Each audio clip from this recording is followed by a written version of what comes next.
We're here. We're live, baby. We're live. Right on time. Right on time. And I'm telling you, that new intro gets me in the mood, man. Gets me ready to roll. Mm-hmm. Especially this morning, man. Listen, you know me. I don't like to brag, but after the last two nights, I mean, well, Dick, here's the deal. I'm the best there is, plain and simple. I mean, I wake up in the morning, I piss excellence, and nobody can hang with my stuff. I'm just a big, hairy American winning machine. There's no other way to describe it, Crick. What'd I tell you? 2 nights ago, hockey game. Knights in the over. Bang. What'd I tell you yesterday? Spurs in the under. I said Knicks. I said Knicks in the under, and I said watch the Spurs win the first quarter, probably the first half, and then piss away a lead in the second half, and that's exactly what happened. That's exactly what happened, sir. 100%. Indeed. Good morning, Jamie. Hello.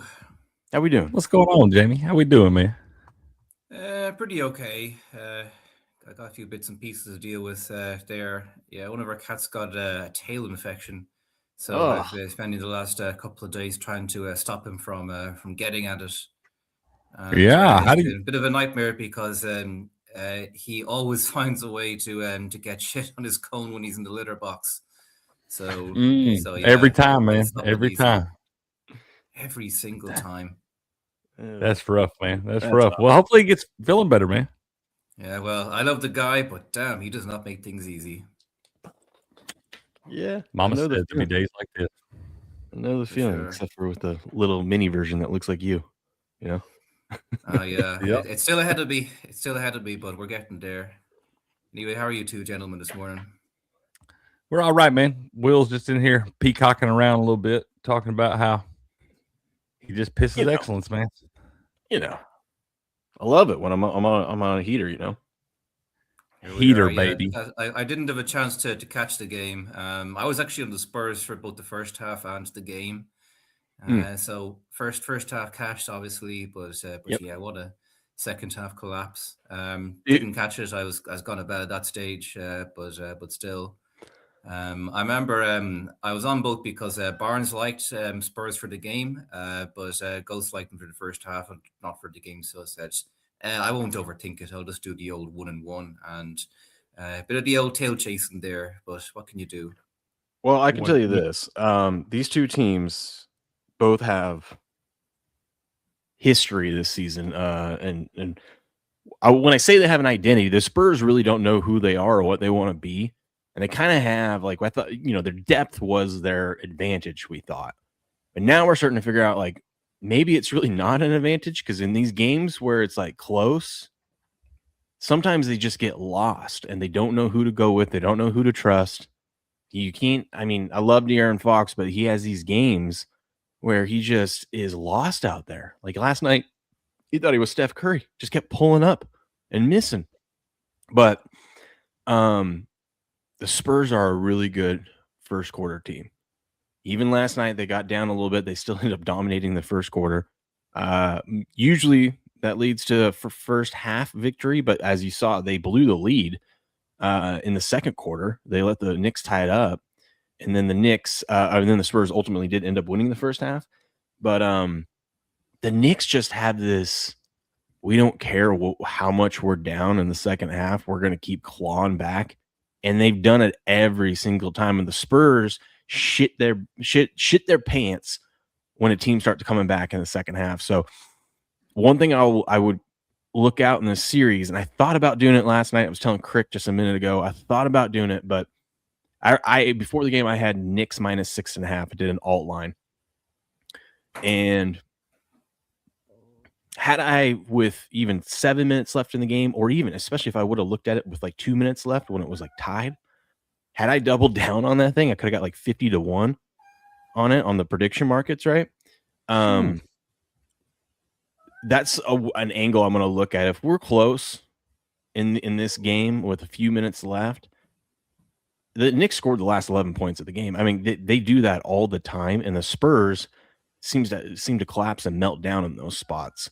So a night that the Spurs really aren't shooting well from three, which is most nights because they're not a good 3-point shooting team. I think I might look at those spots the last few minutes of the game and just kind of take the line out a little bit, take some of those like 10-1, 20-1 kind of odds, sprinkle a little bit on it. This would be a good game if you could pay attention to watch it and go into those prediction markets and get those like crazy lines, alt lines.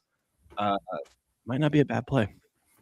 Yeah, well, it's all game statistics and probabilities, but 50-1 sounds pretty good given there's a bit of a history there. And you're right, like, game state management is a very real thing. We've seen it countless times in March Madness, and we see it again, the NBA. The New York Knicks, their game state management going down the stretch wasn't so good against the Pacers. But as we're seeing the Spurs, like, they're not a really experienced team, is that right? Who? The Spurs. This is their first time in the playoffs with this young core. And the Spurs haven't made the playoffs in 7 years. This is the first time in 7 years they've been there. And they're the second youngest roster to make the finals. Yeah. In that kind of situation, that's where the lack of experience for seeing at these high pressure games can let you down, at least in the first pass. Mm-hmm. Yeah.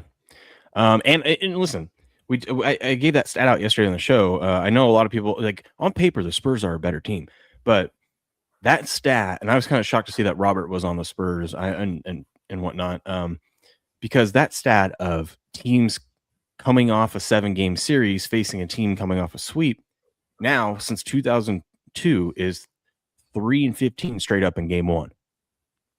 And there were so many signs yesterday about the Spurs. Like, I saw everyone, when you go on X and everyone and their mother is giving out the Spurs to cover 4.5 easy.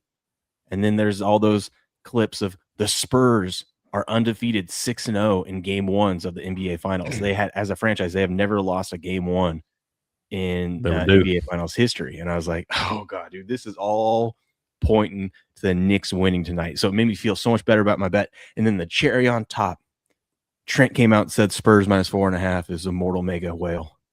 Oh God, we already knew. Yeah, we I haven't already really been knew then since around the Super Bowl or so. But is he a legit sharp better pretending to be Joe Public mega squared? I've debated on that. He does have a shtick of, he plays a role. He's a good marketer, and I think he's just really good at finding big games and real public sides. Because he does win a few of these, but he seems to lose more than not. So I think he could be. I think it could be all just. I mean, yeah, he's actually putting money. I mean, he shows his tickets and whatnot. So maybe he's just huge square. You know what I mean? But every dollar that he loses in these, he makes back double from his social media, his business, and all that stuff. So I don't know. Yeah, that's I the don't more know about a sharp plausible better, path. but he's a sharp person. Yeah, like that's the more plausible path, because if you have a legitimate anti-strategy that loses more than the bookmakers over round, then that's actually a strategy. You can just take the other side of it, and that's very difficult to find. Maybe if social media income helps to make it up, then you don't even have to be that good / bad. I can tell you what, there's been more times than not that when I see Trent and I are on the same side of a game, I end up losing that bet more than I end up winning. Like, honestly, it gets to a point where I almost think about cashing out and just walking away from the game. I don't even want to know he's if on we're the same side. That's understandable, but even all the stuff about stats, like, I don't really put too much emphasis on the stats and the trends. Like, they tend to be very high variance over what they are. But basically, your reasoning, it does sound like you did have a legit underlying explanation for why the Spurs were likely to slip up over the course of game one. So I definitely would listen to that the most anyway. Well, you could. I mean, it was all right there too. I mean, the Spurs just went through a 7-game series with the best team in the NBA. It was a very emotional win. They did get an extra day rest, which helped because usually you get 2 days off, and then in these finals they do get extra days. So you play game 1, day off, game 2, just like normal, but then you get 2 days off in between. Whereas the Western Conference and Eastern Conference finals, it's a gauntlet because you do you play every other night, including when you have to travel to the other stadium. And in the finals, they give you a little bit extra rest. So I think the Spurs will eventually catch up on their rest, but you just tell that second half, that team was going to tire out after that emotional series with OKC. Yeah, and is there a rust factor at all for a team like the Knicks, at least in the first quarter or the first half, since they hadn't played in over a week? I always wonder about that. I mean, they had 8 or 9 days off, and I think there was a little bit of it because they did come out hot. They had a lead early, but then they just like every time that they could have pulled away in the first quarter, they would not like. So they've been shooting ridiculous, like over 50% from threes. Like one of their players in the Eastern Conference Finals only missed like 2 threes the whole 4 games that they played, which is incredible. And you could tell in that first quarter, normally where they would have made those threes and really pulled away from the Spurs, they were missing them. So I think that was a little bit of the rust factor, which also made me like them even more in the second half because I felt like, okay, you gotta finally see live basketball for a half. You're gonna go adjust in the locker room and come out in the second half and play a whole lot better, and they did. Yeah, just a sec. One of my cats is getting pretty agitated, so I'm going to let him out. No worries. We'll pull you down for a second. Do you think, sir? How you did? Let's say good morning. Oh, go ahead. What?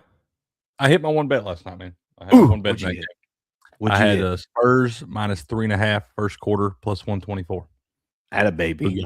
I mean, a couple you units can count on that. I don't even know when they lost the last time they lost the first quarter, dude. You know what I'm saying, dude? We might want to really look at Spurs winning the first quarter, Knicks winning the game, every game in this thing. Yeah. And honestly, wait to bet the Knicks at halftime, Yeah. That's what I'm saying. Like, instead of wanting that plus 154 or whatever, start the game, just wait until they're down by about 7 or 8 at halftime and then bet them plus 250 or something. Yeah, or wait, and then save a little bit for Knicks, sprinkle some on at some point in the fourth quarter if they get down. Because this team they at some point it's not a fluke. You know what I mean? When they keep doing it, there's been multiple times they were down 20-something points in that fourth quarter with 7 minutes left in the game and came back or whatever they were down. 22 with 7 minutes left against the Cavs. That's not a fluke when you can keep doing it, No, they can't. If we were in the middle of the season, I'd be like, they can't keep doing this all season long. But we got one series left. You know what I mean? That's what I'm saying. Yeah, you've done it in all the games that mattered to this point. So there's no reason we should believe you're not going to continue to do it. Yeah. Good morning, Nasty Natty. Hopelessly Grass Guy. Ms. Leslie's in the house. Blues here. How are you doing, everyone? Mighty Megatron. Sorry. Go Jira. Ignore the chat. Go Jira. Go Jira. Good to see y'all, man. Good to see y'all. Dude, Madison Square Garden is going to be insane for game 3, dude. It's going to be insane. And by the way, Crick, we said not to do it yesterday, which was a good call. But I do really think one of those Knicks games, either game 3 or game 4, maybe we just bet it both and hope one hits, where we have Wemby 35-plus points parlayed with Brunson 35. You see Brunson? I'm getting a little bit more respect for him. He is a liability on defense, but he can shift around the basket and find a way to get a bucket, dude. Boy, I'm telling you, that guy, a basketball player, buddy. I'm telling you, gritty. He was banged up last night, got his knee rolled into, ankle was giving him some problems. They were fouling him like crazy. They asked him after the game. The reporter, she was like, "Hey, you were banged up on this. What's your status here going into game 2?" I'm good. I was fixing to say, what told you you'd have to cut that man's leg off to keep him off the court? 100%. I heard an interesting question yesterday, Crick. And I thought it was ridiculous. And then I watched last night and I go, okay. We can have a conversation. Is he Okay. the best American player at this time? At this time, is he the best American player in the NBA? SGA is Canadian. Right. And then Wemby's, Wemby's probably France. Joker's from think about Serbia it, or 'cause wherever. like over the last 3 seasons, who's been better than him? I mean, I don't disagree with you, especially when you talk about. I mean, you could throw Jason Tatum in there, but you've had the injury. I wouldn't. Yeah, I was going to make the argument, even at his age, I think I would still rather have LeBron over the last 3 seasons than him, just because they both are kind of liabilities on defense at this point, but LeBron is just so experienced and can do so much. But then last night I'm watching, I'm like, this guy can go get a bucket whenever he wants. This guy's a ball player, dude. I'm telling you, I feel like he's coming into that kind of zone of his career where he expects to make those shots, you know? And that's a hard thing to get over early in your career. Like, it's hard to get to that point. I'm not saying any of these guys are ever afraid to shoot, but to have the confidence and really believe you're going to make that big shot in the big moment, it takes some time to grow up and learn to do that, man. And I'll tell you what, Jalen Brunson, Well, you could tell last night. You could tell last night that he felt comfortable in that spot, and the Spurs did not. Although, right. I love this guy more and more, and I think the Spurs really need to think about like not playing De'Aaron Fox so much and just saying, I know he's a rookie, but we got to let Dylan Harper have the ball more. Dude, let that boy cook, man. He was stepping up now. The big stage yesterday. He was stepping up when they needed a bucket. That's a freaking stud, dude. That they may have 2 future Hall of Famers on that team. They might have 3. I mean, Steph Castle's not a scrub either. I agree. He's young too, man. He just can't stop from turning the ball over. But as far as Dylan Harper goes, dude, I mean, obviously Wemby is the best. But I think that Dylan Harper, in my opinion, I know De'Aaron Fox is great and everything, and the vet and all that stuff, but I have no doubt that Dylan Harper is going to have a better career when it's all said and done than De'Aaron Fox. Oh, yeah. I mean, what we're seeing in this rookie season, barring any injuries, I mean, he has stepped up. This is the most basketball he's ever played in his life, and he's doing it on the biggest stages. And he's not afraid to drive in and get a bucket, which is so impressive from a rookie. Yeah, dude, I've been telling everybody on them basketball card breaks, everybody wants to chase the Spurs for Wemby and all this stuff. I'm like, y'all better be trying to stockpile some of them Dylan Harper rookie cards, what you better be doing. Mm-hmm. I got me a couple put back. I saw this yesterday, and here, let me just share this real quick. Got a couple stats since we're talking about the game. Dylan Harper has surpassed David Robinson, 243 points, for the most points in a single postseason by a Spurs rookie. And that's impressive right there, man. That's the Admiral over there, man. Yeah, that's a Hall of Famer. Straight up is. Yeah. No That's doubt. crazy, dude. That is crazy. I saw this. This was crazy. Because I was thinking, when's the last time Victor Wembanyama lost the opening tip? Probably 3rd grade. Yeah. Well, this guy bet $1,000 to win 100 that Wemby would win the opening tip against Towns. And apparently, I didn't see it, but apparently Towns won the opening tip. That's hilarious, and you deserve whatever you get, you idiot. Laying $1,000 to win 100 on that. Crazy things happen, man. Yeah, like fair enough putting down 1,000 for that if the probability is greater than 90%. I would argue that I think Wemby has won over 90% of the tips. Like I said, I don't recall Wemby ever losing an opening tip till last night. And I know that up until last night, he had never lost an opening tip to Karl Anthony Towns.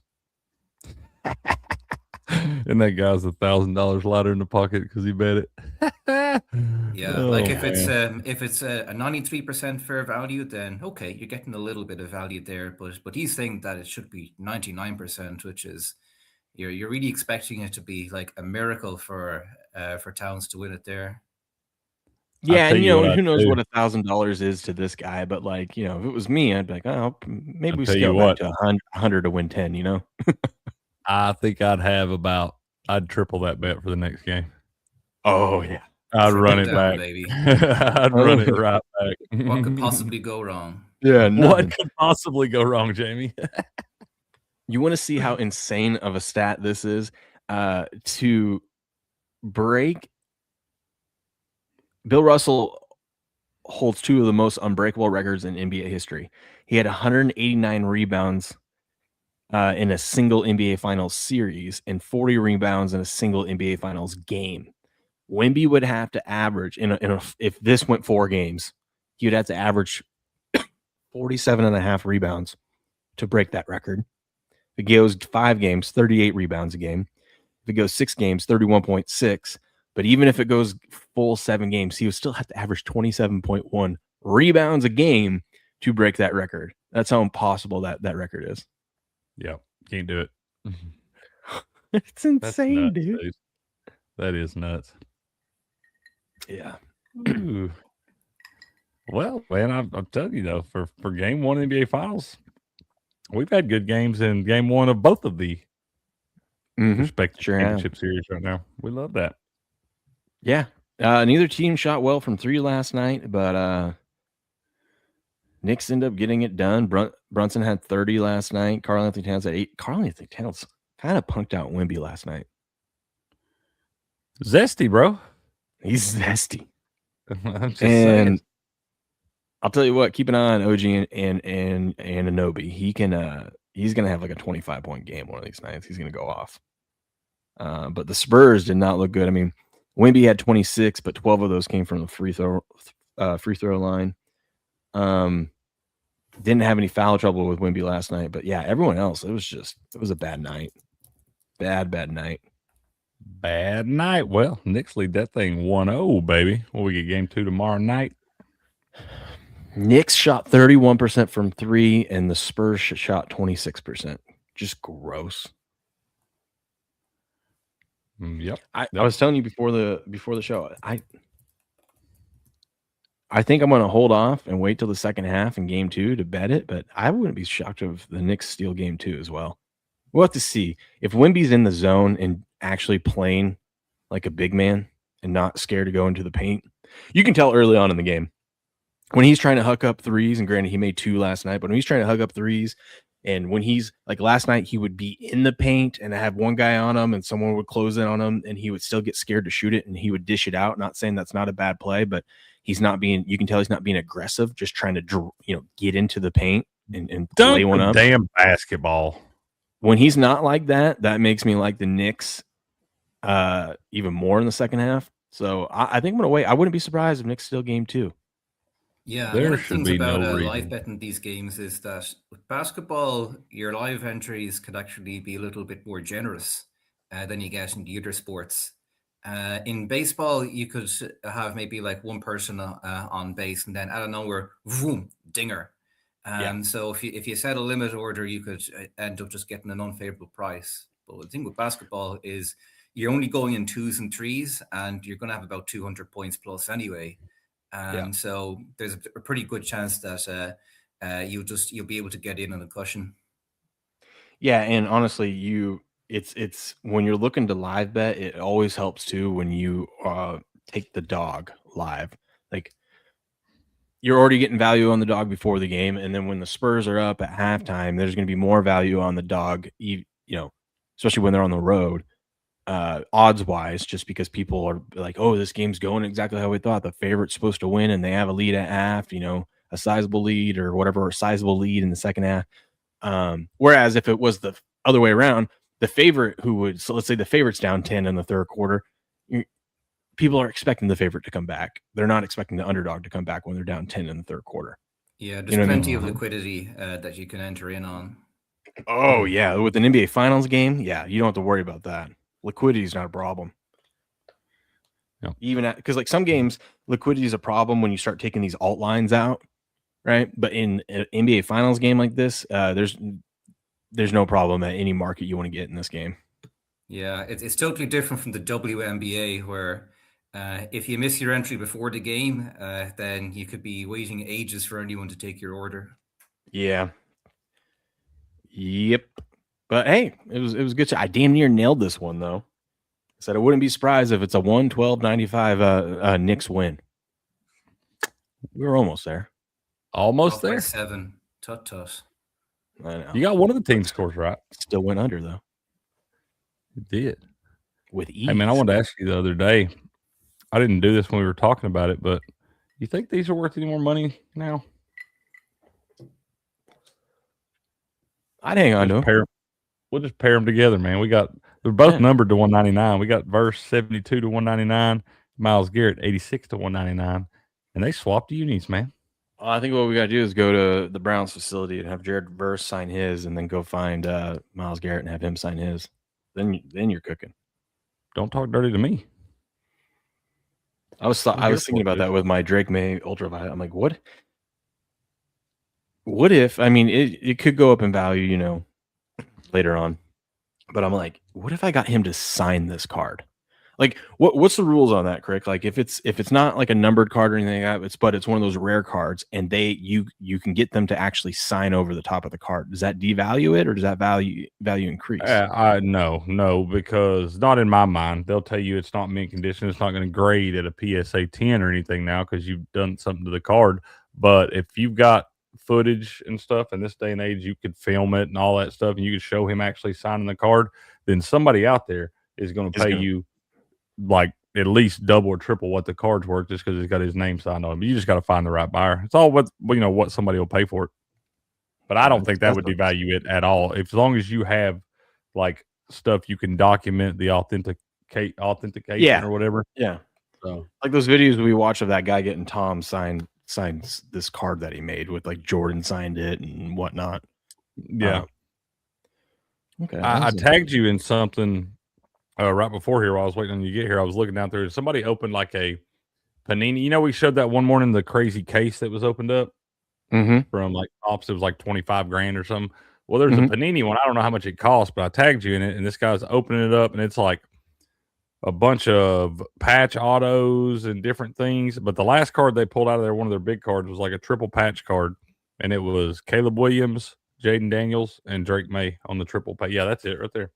That's not the card, but that's where you got like a stack full of like probably 10 that are like sorry. They're like patch autos and stuff on the first 10 stacked in, and then you got like 3 or 4 encased cards. But the last encased card he showed was pretty sweet. Like I said, triple patch, Caleb Williams, Drake May, and Jaden Daniels here. Oh, pretty sweet. That is sweet. Kind of a lame patch for Jaden Daniels. It's just all white. Hey, I don't disagree with that. I don't like just the straight white. I think that's you got to have some sort of color in it. But you got to, especially like if you're gonna have this jersey on him, get the black with a little bit of yellow. Yeah, what I'm saying. And like earlier in that they show, you don't have to pull it up or whatever. They had a 1-of-1 Josh Jacobs auto that was like a triple patch card, and there's a bunch of cool stuff. And I don't know what that damn box cost. But I can imagine it's probably about like that other one. It's probably 15 or 20K for that little case. You think you could just take a little marker and color it in a little bit? Probably, man. Just write your own name on it. Just a little Sharpie. I autographed it. This is whatever. This is 1-of-1. This is Jaden Daniels with a cricket auto on it. You know what I was thinking, Greg? Technically, every numbered card is a 1-of-1 if you really think about it. It 100% is, dude. You're not wrong. There's only 43 out of 99. There's only one that has 43 out of 99 on it, There's only one of them, man. So how many 1-of-1s have I pulled for you now that you've given me 0 credit for? Well, I got to go back and count. That's right. Miss Lizzie says, so Jimmy, how's your day going? Howard, what time is it over there, Jamie? You got in the afternoon, man. You probably about a little after lunchtime over there right now? Yes, 1 o'clock over here. Well, Jamie, I know you excited about some stuff that's coming up, man. How did you, before we ease into some soccer talk and everything, how'd you feel about the Champions League final, man? How'd that do for you? Oh, man, that final was shocking. Like, absolutely shocking. Because the first half, Arsenal, they got a very good goal there against run of play, to be fair. Because in the early stages, Paris Saint-Germain they were just very cautiously cycling possession, looking for an opening. But one of their defenders, Sparkidios, he went for a ball and he hits it, and it ricochets off one of the Arsenal players. I can't remember which one, and it goes back towards their half. Havertz was the first to respond to it. he got on a run and he hit a pretty good shot from a narrow angle, 1-0 Arsenal after 6 minutes. And after that, Arsenal were just defend. For the rest of that first half, they only had like 25% possession. And Paris That's not Saint-Germain good. were struggling to make any kind of headway against it. That's right. Yeah, it wasn't great. And then the second half, Paris Saint-Germain made some more danger. They had some chances they didn't take. Then they got a penalty. That was how they got back into the game. They equalized, and they had some chances after, including a couple of really big ones just before full time. Failed at that. Went on to extra time. Arsenal had a penalty shout, but it wasn't really a penalty. And it went on to a penalty shootout. And from that, Paris Saint-Germain, they scored 4 penalties, while Arsenal, they missed 2. And it wasn't one where they got it on shot, but the keeper saved it. They actually hit them off target. Ooh, they just didn't get it on frame. Yeah, and that's how it ended. But we actually saw something pretty shocking at the end of the first half. I've never seen this before. The referee blew the whistle with a corner still to be taken, which normally they'll let a set piece be taken, so that the current phase. Yeah, that's what you were saying. You said they wasted so much time. The ref was even kind of done with it. And I was talking about it the other day. Yeah, you never see that where there's an attacking team on their end of the field and it's right at the end of the half or the full time or whatever. And if they have a chance to score a set piece or something like that, the ref's usually going to let them play that out. But they were clearly stalling way too much because that ref had even had enough of it the other day. Yeah, actually, you know what they were doing? What they were trying to do was they were trying to run down the clock so that once they take the corner kick, if they score, great. But if it doesn't lead to a goal and goes back to midfield, then added time would have elapsed. And right, he usually blows it in. The counterattack. So that's exactly what they were trying to do because they do this all the time in the Premier League. So the referee gestured to Saka, come on, take this quickly. But he ambled up to the corner flag, and the referee just said, okay, time has elapsed, right. Blew the whistle. Yep, that's fine. And let's see what you think about this, Jamie. Wooten's down. He says a championship final should not be decided by penalty kicks. And I kind of agree. And at the same time, I love the excitement of going to a penalty shootout. How do you feel, man? Should we decide a championship by penalties? Well, back in the old days, you used to have replays of finals. The FA Cup final, for example, over in England, if it were drawn and you weren't able to get a conclusive winner, you just replay it. That would be the only real practical thing that you could do, but it's been tried before. I'm not sure if they ever did that for the old European Cup finals. But penalties are a legitimate way to decide these things because penalties are the ultimate test of your psychological resolve in football. You got enormous pressure. And and whoever is able to withstand that pressure and hit them in, sure, there's an element of probability in it, an element of luck, but there's also a massive element of mind over matter. I'm sorry, but I love how hockey does it. They just say we're going to play as many 20-minute periods as it takes until someone scores. I love how hockey does it. Hockey's like I like that too. I like that too, and it's a lot more exciting to watch that in hockey. Sometimes you'll see teams get more defensive minded in extra time because they don't want to give up the big counterattack in soccer and stuff like that. But I'm with Jamie, dude. I like the mental aspect of penalty kicks because if you've never been on a soccer field and you've never stepped to a PK spot and stuff, you really ain't all that far away, man. The goalie's got a split second reaction, and you really, back when I was playing keeper, they seriously just teach you pick a side and you just dive that way and you get your body as big as you possibly can and hope it hits something and stays out. Because you don't have the reaction time to pick. You can't sit and wait and see him go one way because it's already by you. So the mental aspect for these guys sitting there, especially in something like a Champions League final or a World Cup game or something like that, shoo-wee, I don't even think y'all know what kind of pressure that is, man. And it reminds me that when you're in extra time for a game in the NFL, and especially in postseason, what do you get? Each team gets one drive each to get some points on the board. If one team manages to get a touchdown out of it, but the other doesn't, then boom, it's game over. Well, they've quite like a shootout, but it's something. It's like both teams get a chance, and if there is an asymmetry there, then that decides the winner. They used to be that way in the NFL, Jamie, where a touchdown did end the game. Now, when you get to the playoffs, you will. They made it because of that Josh Allen, Patrick Mahomes stuff a couple years ago in that crazy game. Now in the NFL, in the playoffs, no matter what, both teams get a chance. Even if you score a touchdown, the other team's still going to get a chance. Now, regular season, you are correct. Touchdown ends the game. But in the playoffs, they at least give both teams a chance because of that Chiefs-Bills game a few years ago. The Josh Allen rule. It is the Josh Allen rule, man. When he scored with, 13 seconds left, and they still tied the game on the field goal, and then the Chiefs got the ball in overtime, and Josh Allen never got to touch the ball again. Yep.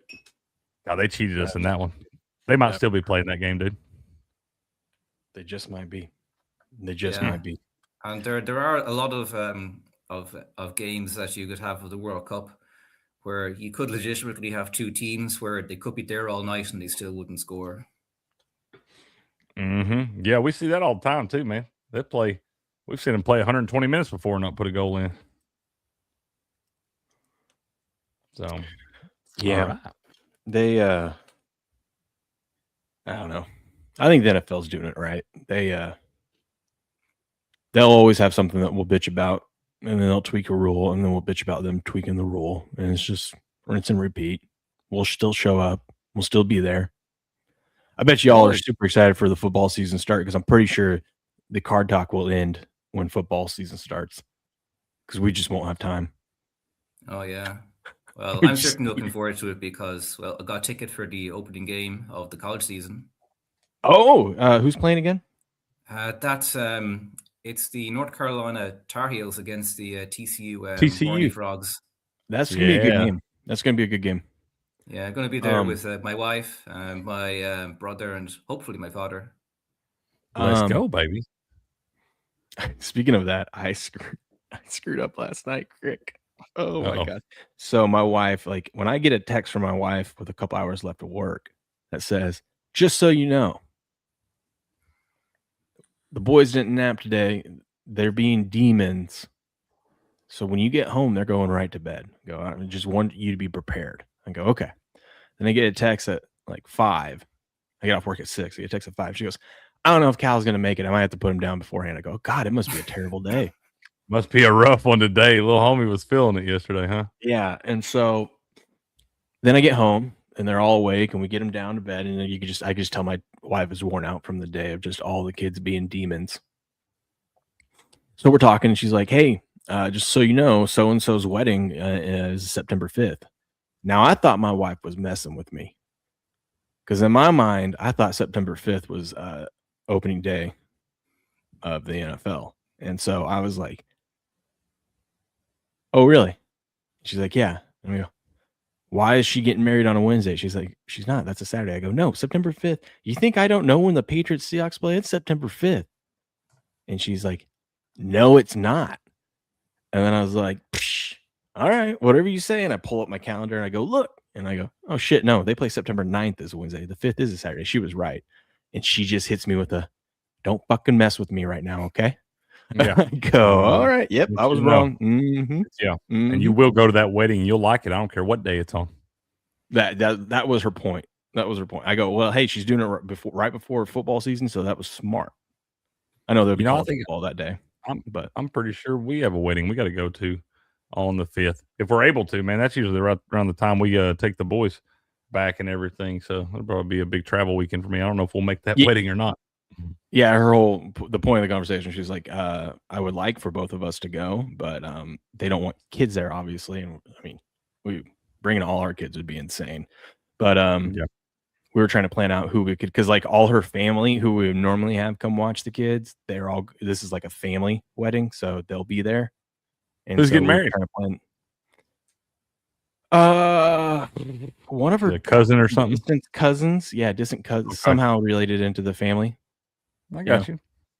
I know of them because they're always at all our family events. So they came to our wedding. So, not like you got to run that back. Close. Not like every family event, but like for the big ones, they're there. You know, Christmas and shit. Yeah. You know, maybe a 4th of July barbecue, or someone gets married into the family and whatnot. But yeah, my wife was just, don't fucking mess with me right now. And I'm like, hey man, I'm telling you, I'm not gonna make a joke. You don't. Exactly. You don't even throw one of our little quirky comments in there. No, sometimes we keep those to ourselves. Yeah. I want to pick your battles right now. Yeah. Shut the fuck up and say yes, ma'am. Yes, ma'am. I do. That's what I do. I say yes, ma'am, and I go find something around the house to start working. Look like I'm doing something. This is exactly what I did. I started vacuuming. I'm like, all right. Just vacuum the rooms. Don't even need vacuum the hardwood floor and shit. Oh, dude, our house always needs a vacuum, especially down here. The kids, I swear, they get food. Bro, I get it. Oh, that's funny. Man. Yeah, you got to pick your battles for sure. Yeah. So you know what I told her? I said, hey, I know something that will cheer you up, hon. And she's like, what? I'm like, let me tell you about Rumble Wallet. Cheered her right up. We hear a lot about crypto, but here's the part most people miss. Crypto was created so we could actually own and control your money. After the 2008 financial crisis, Bitcoin was designed as an alternative to banks. So instead of a bank holding your money, delaying transfers, or limiting access, you're in control. And if you've ever had to wait for a transfer to clear, you have felt that problem. Now, fast forward to today. Everyone's heard of crypto, but getting started still feels complicated. That's why I use Rumble Wallet. It takes all the complexity and makes it simple. Choose what you want. Bitcoin, dollar-backed stablecoins, or even digital gold backed by real gold. No complicated setup. Connects with your MoonPay so you can use your credit card, debit card, or bank and be up and running in minutes. Once you're set up, you can even support your favorite Rumble creators like us here at Game On directly. So do this now. Scan the QR code or click the link in the description and download Rumble Wallet. From there, you can set up your wallet, tap buy, and you're in the game. In just a few minutes, you can go from hearing about crypto to actually owning some. So what are you waiting for? Go download your Rumble Wallet today. Booyah. And that's right, Miss Leslie. Yeah. We have family rule during college football season. Either you have a TV or half of us ain't even showing up. 100%. We have a TV in our pocket 24/7. So yeah, that ain't the same thing. Well, dude, I went to a wedding with a friend of mine. She didn't have anybody go with her. And she's like, hey, will you go to this wedding with me? I was like, yeah, sure, whatever. It was at a nice spot, dude. Nice spot. Big, badass fucking mansion looking thing and everything. Open bars and whatnot. But I'm there and I'm like, dude, I cannot. There's got to be some TVs. It was one of the biggest college football weekends of the year that year. Just big game. I think like LSU and Georgia, like just big games galore. And I was like, there has got to be some TVs in this place, dude. And I wound up wandering around through there, and I stumbled back up in some little hidden room or whatever. They had their own little private bar in there, and it was me and like 6 TVs, dude. I had a blast that night. Listen, if you're not going to have TVs, at least have a spot where I can go sit and like look down at my phone and not be obvious. You know what I mean? Like somewhere where I can kind of just get off to the side, but I'm not going to get in trouble for staring down at my phone, right? You know what I mean? Yeah. Like no, I'm with you. Like I know in England, it's a little bit of a meme that weddings, a lot of them tend to be held around May when there's actually a little bit of good weather. So it tends to clash with things like the Champions League final. So it's a little bit of a meme that the guys there are like very sneakily trying to go off and watch the game, much to the chagrin of their girlfriends or wives. But initially, on the other hand, there's just a common acceptance that if you schedule a wedding on the same day as a major game, everyone's going to be watching it. And no one's going to make any secret about it. Probably the bride's going to be watching it too. Yeah, 100%. Like a good friend of mine, a couple years ago, they had their wedding, but they did it on down here. I've told you, in the South, man, college football is bigger than the NFL. That's just the facts of life. College football is king down here. But yeah, you'll have weddings on Sundays and stuff down here because people know better than to schedule that shit on college football Saturday. You will not have, what up? Have people there. What up, M. McGinley? Can you talk about the Switch 2? Yeah, it's awesome. You should go get one. The Switch 2, I have not experienced the Switch 2 yet. What makes it so much better than the Switch 1? Everything. It's like going from an iPhone 8 to an iPhone 14. Yep. And in a year, they'll bring out the Switch 3 and all your Switch 2. No, it's going to be a long time before they do that. Nintendo, I mean, long time. It took them like a decade to go to Switch 2. Is that how long it took? I bet you. I don't know. It took a long time. A decade. That feels like a long time. So funny. I haven't seen this movie, but it's been going around on social media because it was like made for $1 million and it's broken over 100 million at the box office, made by an independent YouTuber. It's called Obsession, and it's kind of like a horror film.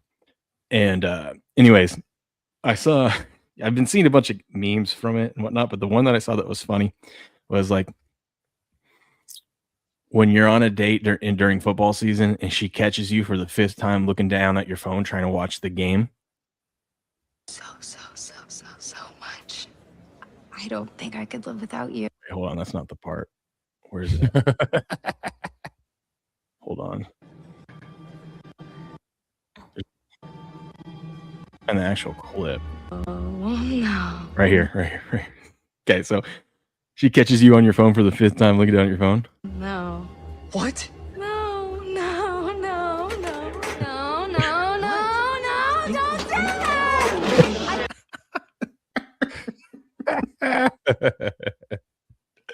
Don't do that. That's it. You got to find you a woman that understands, man. I've always been very clear about me being a football guy. Football was my first love in life. Period. You got to respect the football. Because you said I just hooked up my wife's old PS1. Dude, that's awesome. I wish I would have kept all my old consoles. I've started to now because I always regret not having them. So I've kept them just to go back because like I would love if I had my old. You know what I want to do with Guitar Hero on it? They don't make it. I want to go buy this shit and like keep a couple of them like unopened.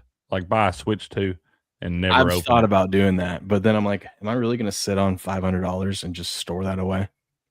Shit, you'll bet $500 on some fucking futures bet that like Bubba Watson to win the fucking Masters or something. Yeah, I feel better about that. And that shit was dead to rights before you ever put it in. It's a different. At least the unopened game console would go up in value. Yeah, but I do that. My wife doesn't see that. If I store a Switch 2, she's gonna be like, "What the hell are you doing?" Well, you know, you got to find you a little hiding spot, buddy. This is Dad's collectibles. Maybe stores under the hat. Yeah, nice and subtle. She'll find it, Crick. She'll find it. Well, fair enough. I'll be like, this is one of the kids' college funds sitting right here, but that's cool. Yeah, we'll open it. So it's got sticky gummy bear fingers all over it. No, but I have thought about that. I think that would be like, can you imagine if you had like one of them PS1s that was like unopened? The way some of these gamer people are and the way they collect stuff and everything, I guarantee you could sell that thing for probably 10 times what you paid for it. Yeah, but that would have been over like a 20, 25 year investment now. Is 10x really worth it at that point? I mean, I guess you just have to, it'd be kind of like gambling with some of these cards and stuff, dude. Yeah. You just have to see what you have. But one thing I have been doing is it's so convenient now though, like especially with the Switch 2, I could just hop on my Nintendo account right here, buy a game, and it literally downloads automatically onto my Switch 2, which is very convenient. But with it being digital, if they ever want to just take it away, they can. And we've seen like older games, they just remove them from the store. So it's like, I've been trying to buy physical because no one and they're getting rid of physical. They don't want physical anymore. They want it all to be digital. So I'm like, you know what you need to do is just start buying these games. Don't open them, because I think eventually 10 years down the road, it's going to be really hard to find physical copies. Yeah, that might not be a bad deal. Like he's saying, he said, I'm finding PS1 games on eBay for like $20. Maybe we should just buy a bunch of those. It's called equity, hun. Yes. Yeah, maybe we just buy those and stockpile those and hold them for a little bit. I'll tell you what you need to do. If you had an unopened Guitar Hero 3, either Xbox 360, that's what I'm talking about. Shit like that. They don't make that shit anymore. And like, if I want to go get a used one, they barely even have used ones. I go to this old retro games and comic store that we have here, and you can buy one there. And the Guitar Hero thing isn't really too expensive to get. It's like a little over $100. But the problem is I would have to buy a old PS3 to be able to play it. You know what like I'm saying, if you had like an unopened PS3 with like an unopened Guitar Hero packed together or whatever, that's what I'm saying. I feel like you get a fat chunk of change out of that. But I mean, what nowadays do we think is going to like? There isn't anything kind of like Guitar Hero that we think is ever going to go out. Like back when Guitar Hero was going, we just thought it was going to be like everything else. Like they're going to come out with a new version, new guitar, new every year, like Madden. You know what I mean? Maybe not every year, but every few years. Anytime you're doing that stuff, if you ever want to collect or save some of that stuff unopened or whatnot, you just got to make sure you're getting like first runs of everything. Yeah, that's true. I just tossed my Guitar Hero games when I moved. Grass, what are you doing? Oh, dude, you toss them? had I'll go pick those 'em up. and you tossed them. Where did you toss them to? Yeah. What Or are we yeah, doing? Now new rule, Grass Guy. You don't throw anything away without talking to us first. please. Okay. Like, what are we doing? Throwing Guitar Hero away? Have you lost your fucking mind? That guy he keeps hitting all these golf bets, and so what's a few he can throw $100 bill in the trash like it's nothing. I'm just gonna print money this weekend in the golf tournament, so I'll just throw all the cool shit I got away. Gave them to Come on, man. You better than that. Gave there's to Goodwill. There's Goodwill right up kid. there in the left corner. You could have gave it to Goodwill. I mean, come on. What are we But doing? you gave it to the actual Goodwill. I mean, hell, they got plenty of shit. Everybody gives them their stuff. Steps makes a good point. Like if you would have had an unopened college football 2014, right before they canceled the game, making those games anymore, it would be worth a pretty penny. Now I know they brought college football back, but you would still have one from the last time that they made them before they went on hiatus for 10 years. Who was that was on that one? Was that RG or something? RG3 was the one year, but we looked this up one day, a year or two ago. RG3 was on the one right before that, but I think it was dude from Michigan. Was it like Denard Robinson or somebody? Yeah. So I remember we looked that up one day. Ooh, Game Day 2003 on PS1. Brady on the cover, brand new, $25 on eBay, dude. Sold. I can safest bet of the day. Will have one of those. Sold, baby, right now. It's a good year too. I wouldn't even sell anything for eBay for $25. I mean, hell, how you gonna make money? You might wind up owing them money. You sell something for $25. Another thing I want to bitch about eBay is, other than their fees and stuff they take, it pisses me off because I honestly just want to put a fair offer. Like my Tet McMillan I ended up selling. They were going from anywhere from 105 to 125. I put it for 100, right? I put it for 100 because I want it to move. I think it's a fair price, and someone's getting a deal out of it too, getting a little bit of value. And then again, it's $100 for a piece of paper. Well, yeah, but I would go a few dollars lower than market value. That way, everyone feels like they're winning. But the thing that sucks about eBay is you put it on there at a lower value, and you're still going to get people that will be like, I'll give you $60 for it. And I'm like, I hate those. And I know you can turn that feature off and just leave buy now and not offer bids. But I mean, that's the whole fun of eBay, is to be like, hey, you've had this up for 2 weeks. I'll give you 20% below value or whatnot. But like when you go so ridiculously low, like my Drake May card that I have up, they offer me $300 for it. And I go, why even send the offer? Don't sell that. I'll buy that damn thing for $300 if you want to sell it. I'm not going to sell it for $300. I started to say I'll hold that some bitch for 20 years. I promise you I will. But it's just like, I'm just like, I know. I think I am going to take. I put it up there. It's currently up for 700. I go, if someone wants to pay me for that, I'll use that and go buy a bunch more inventory for card breaks and whatnot. But that's not a bad deal. Yeah, because I'm like, I think I can get one later on and rebuy one or something like that. But I just see so many on the market. I'm like, well, if someone will pay me for it, I think I'll be able to find another one eventually down the road if I really want one again. But I was thinking like I can use the money for inventory and whatnot. But my wife's like, no, you should hang on to it, because I had a guy offer me $550. I was like, that's interesting. But then I'm like, then you factor in the fees and stuff. It's like you're only gonna get like $480 out of it. And I'm like, nah.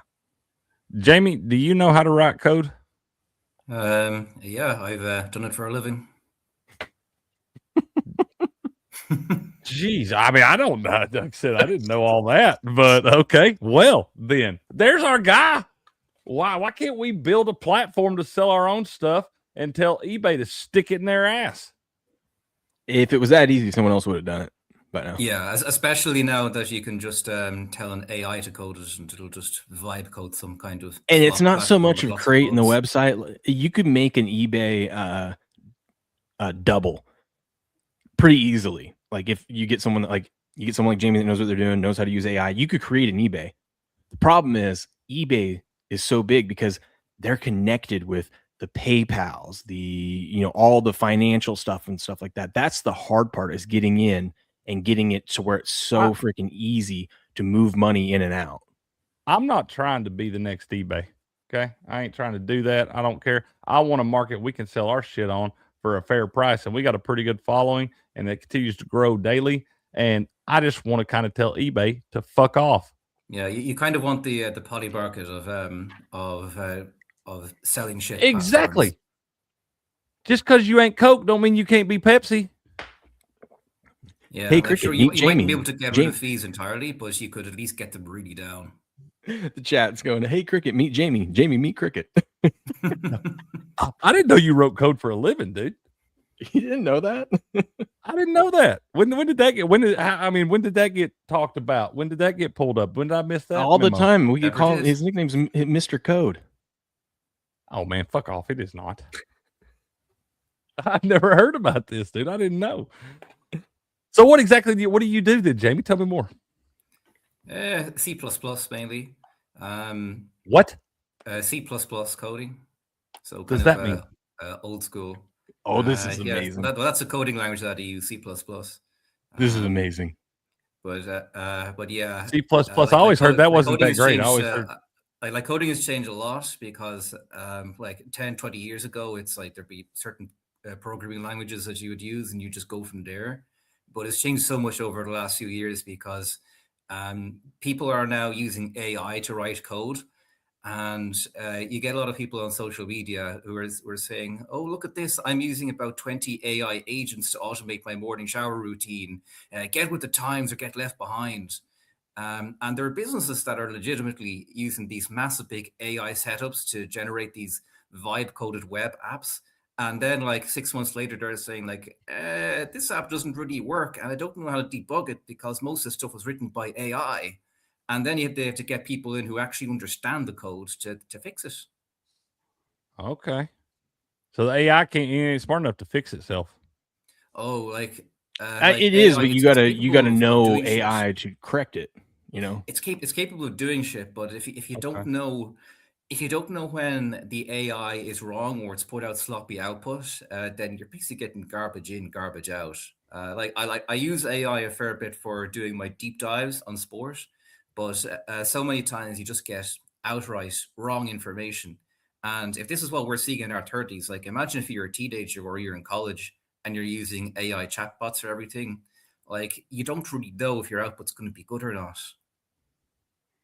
It's kind of like if you have a really nice car nowadays and it can do all the bells and whistles and cool shit for you, but something goes wrong with it and you're not a mechanic or you don't have the right fancy tools and computer systems that you need now, you don't know how to fix it. You got to find someone that knows how to fix it, right?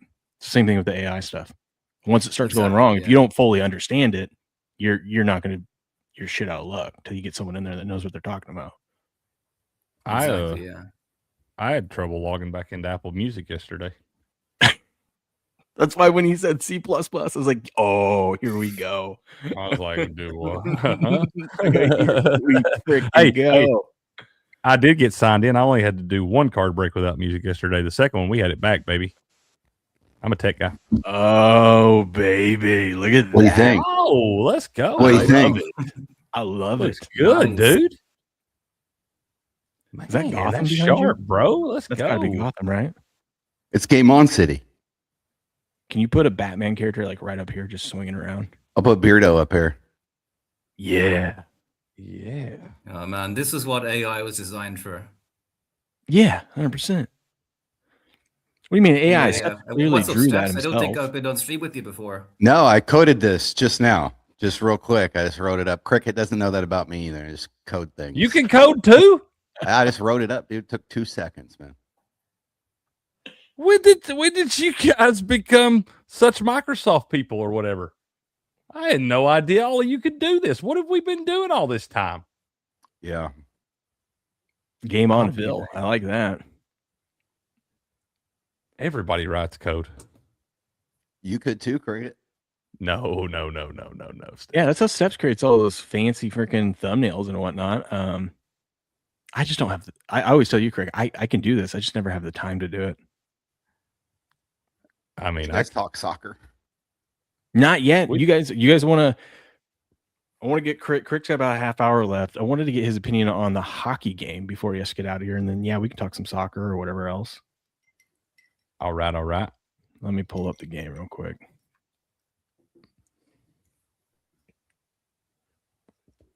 Give us your opinion on tonight's game, Craig.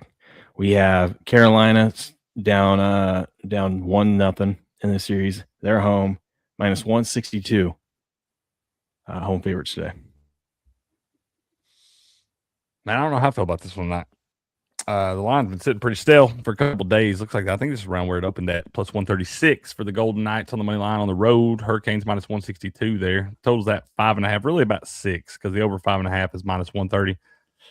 I felt this way the other night, and they scored all the goals in the world, but I still don't feel like either goalie played that bad in that game the other night. I just think they got put in some really tough spots. You had breakaways. You had guys wide open from the slot right in front of them there, and I don't think either netminder played very bad, and I think they will continue to play well tonight. I do think we kind of see a step back a little bit. I don't know if we're going to see 9 goals again. Now, with it sitting at 5.5 right there, you're probably going to be gambling a little bit because it's probably going to be 3-2, and you're going to have to fade an empty netter at the end of the game from somebody on whether it gets over or not. But seeing the under 5.5 right there, the plus 110, and seeing what we saw the other night, I expect these teams to have felt each other out a little bit more, maybe a little different strategy here. Neither one of those teams are really the type teams that like to get in track meets up and down the ice, high-scoring games.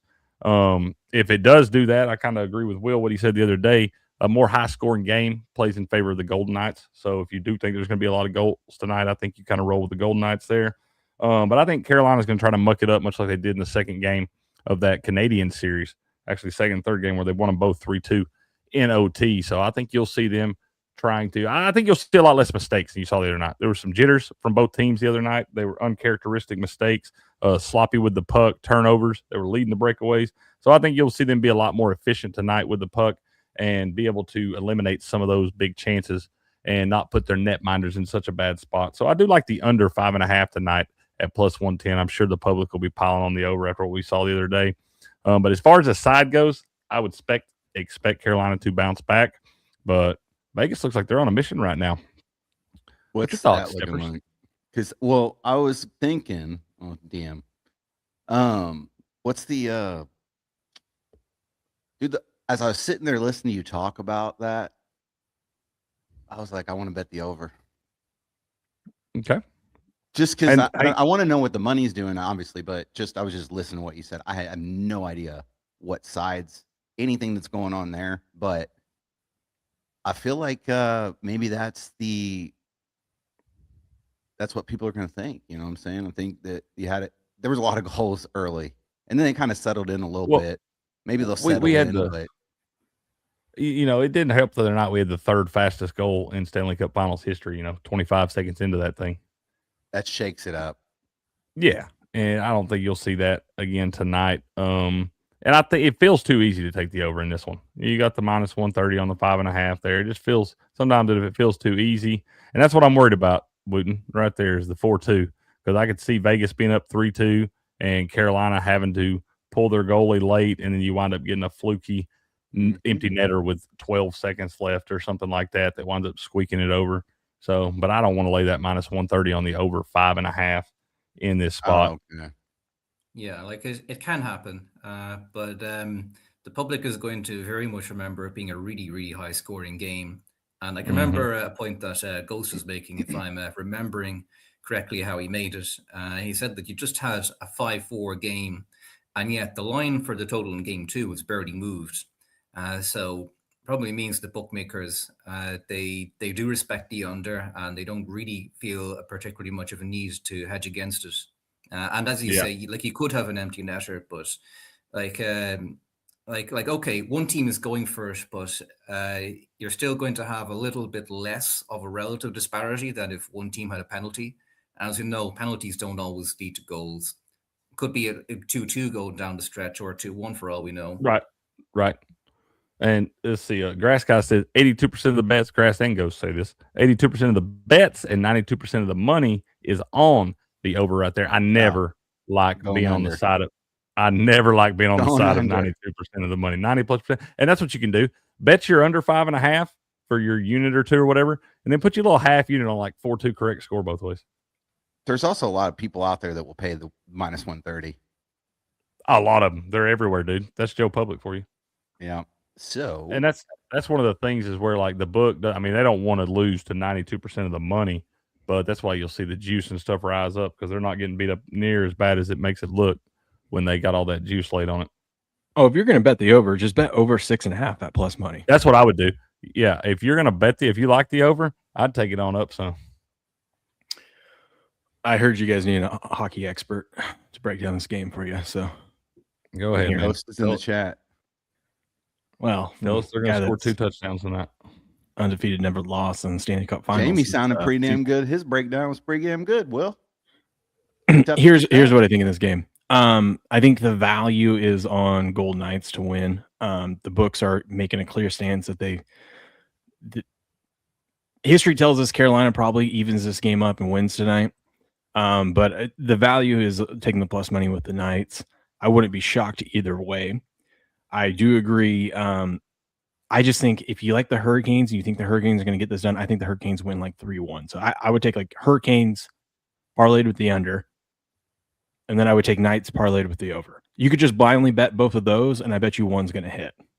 I don't disagree with you at all. I think I said that while you were I doubt we get a Golden Knights 3-1 victory. You know what I mean? I do agree with you on that. I do. I think that if you like the Golden Knights, you like the over. If you like the Hurricanes, you like the under. Yeah, because this should be a bounce back spot for Carolina here. They should tighten things up, score early. Hell, I think first goal scorer, you just take Carolina. Like they score the first goal of the game. I think it's not going to be within the first 25 seconds like last game, but they get off to a hot start. What's up? Look at both teams to whoever scores first, the other team to win. We see that all the time in hockey, dude. Yeah, we saw it the other night. First time ever a team blew a 2-goal lead in Game 1 of the Stanley Cup Finals. They were 55-0 before the other night. Well, I think you can probably do that in this series. If one of these teams goes up 2-0 in the first period, buy in live on the other team. Buy in live on a prediction market. And you don't have to hold it till the end of the game, but at some point the other team's going to come back and maybe tie it, and then you can cash out. You know, because you would have probably got the Golden Knights when they went down 2-0 the other night, especially with the bookmakers and the predictive markets, all those guys that set those lines, knowing that I'm sure they have that information available. Like, well, it's never happened. So you probably get the Golden Knights at like 10 cents or something. I would say you're going to get at least 10-1 at that point, especially since they're the home favorite, pretty solid home favorite. You were probably getting at least 10-1. And at that point, you'd seen nothing from them that showed they even had a pulse in that game. I mean, they had been whipped for that first 15 minutes. Hell, even if you bought in at 10-1, and then the Vegas after the first period it's 2-1, you could have cashed out there for some money. Like you would have been up in the 20 cents. You would have doubled your money. Yeah, easily. That's what I'm saying. Right there, boom, get out. Yeah, it looks like live odds got down as low as Golden Knights 14%. So yeah, you got a bit. I'm kind of shocked. I probably would have waited till for 10%. It was probably because it was so early in the game that they're like, there's too much game left to drop the odds that low. But yeah, you might have been able to pull it down a little bit lower, because in those immediate spikes after a goal, especially from the favorites, you sometimes can get filled in an order that's just a little bit lower than what gets retrospectively reported by the live graph. Explain what you mean right there, Jamie, when you talk about trolling the line down a little bit. Explain to the folks what you mean when you do that. Yeah, so by trolling, I mean the fishing term where you're trolling for a fish or whatever with bait. So on the order book, you often have an order book spread. Most of the time, it tends to be like 1 or 2 cents. So you might be able to enter a market of 50 cents, but the highest bid might be down at 48 cents. But when you've got a larger spread, like 3, 4, or 5 cents, which can very easily happen in game, you can sometimes put an order down at the very bottom or even a little bit below whatever the highest bid is at the time. And when the price action is volatile, you can end up in a situation where someone just ends up buying really aggressively into whatever the highest bid is. and that's how you can get better prices. So what I was seeing there, Golden Knights down as low as 14 cents. You might have been able to place an order at 12 cents. And you might have someone saying, oh, I'm really on the Hurricanes. I'm just going to buy like 20,000 contracts of the Hurricanes. And that might be how your 12-cent order gets filled because slippage. There might only be 1,000, 2,000 contracts available at the top. So it goes down to the next lowest one. And that's where those pockets of liquidity can give you a better entry. What, 5% would be what? 19-1, technically? That's right. Yeah. So, yeah, there you go, Steps. Just how many times does 5 cents go into $1, buddy? Cricket, you can do that, but you can't write code, dude. What's going on? Wait a minute. I feel like you guys are not giving people enough credit that can write code. Y'all make this sound like it's just easy peasy lemon I just wish you would fire up ChatGPT one time and just play around with it. I want you to go live and just pull up ChatGPT and let us just watch you talk to ChatGPT. No, you know, Will, you build your Legos. I do whatever. Cricket, yeah, you need to build something on ChatGPT. That would be awesome. I would definitely watch that. 100%. Just have a conversation with ChatGPT about anything. Log me into Apple Music. Yeah, it would help you. It would tell you to find your login. Yeah. It'd give you a step. Remember your password. Step 1, find your login. Did you unplug it and plug it back in, Cricket? I'll tell you what's the biggest problem for me is, text steps is that I guess I know a lot of y'all like Steps. You don't use a Mac and stuff, and that's what all the stuff I have. That's what Uncle Bob likes, so that's what he buys. That's what he bought for me and all this stuff. And I don't know if I'm sophisticated enough to use all these fancy pants technology things, man. Well, Macs, they're supposed to be easier. I don't think that they are. I think if you've grown up, they're a lot easier with Windows your whole life. There's an adjustment period. That's why when I get on your computer, I don't know what I'm doing. Because I'm a Windows user. I feel like my whole life is a lie. I grew up with Windows my whole life. When I switched over to a Mac, there was a little bit of adjustment period, but now that I see it, it is a lot simpler. Here's what I'm going to tell you, Cricket. How long did it take us to figure out that the menu of the window, like dude, the that's file, the part. everything up, was still at the top of the screen, even though the window was like, dude, that's what was giving me the most problems with the Apple Music. Whatever program you click on this, now all your options are in the top, like on your computer where you restart everything and all that stuff. Whatever you click on, now all your options are hidden up there in the corner in the same spot, but you don't know that. Nobody tells you that. Nobody points it out to you. It doesn't go any red sirens flashing or anything like that. It just hides up there in the corner where it was all along. So you're saying it's complicated because they leave everything in the same spot. Yeah. So pop up somewhere. Cricket likes to use his Windows minimize because his screen's so big, so he can have like multiple windows up. So I kept telling him like, let's save it. Let's save as. Where's your file button? And we couldn't find the file button. Top left. It was in the top left, but I'm not a Mac user. It's a Mac for the computer. I didn't know that was for the OBS too, or the Apple Music, and it's for everything you want to do. Yeah, I know that. I figured that out. It made sense, and it is a little easier, but I'm not used to it. So little things like that are easy and simple take like 15 minutes to figure out. Once you figure it out, it's easier. But it's like, hey, Crick, it said, "Where's the sirens?" Somebody, like, Crick. What do you use? I was asking Step because Steps uses Adobe Reader when he prints off his labels. What do you use on Mac? Because I have a Mac, so I need to know. I don't know.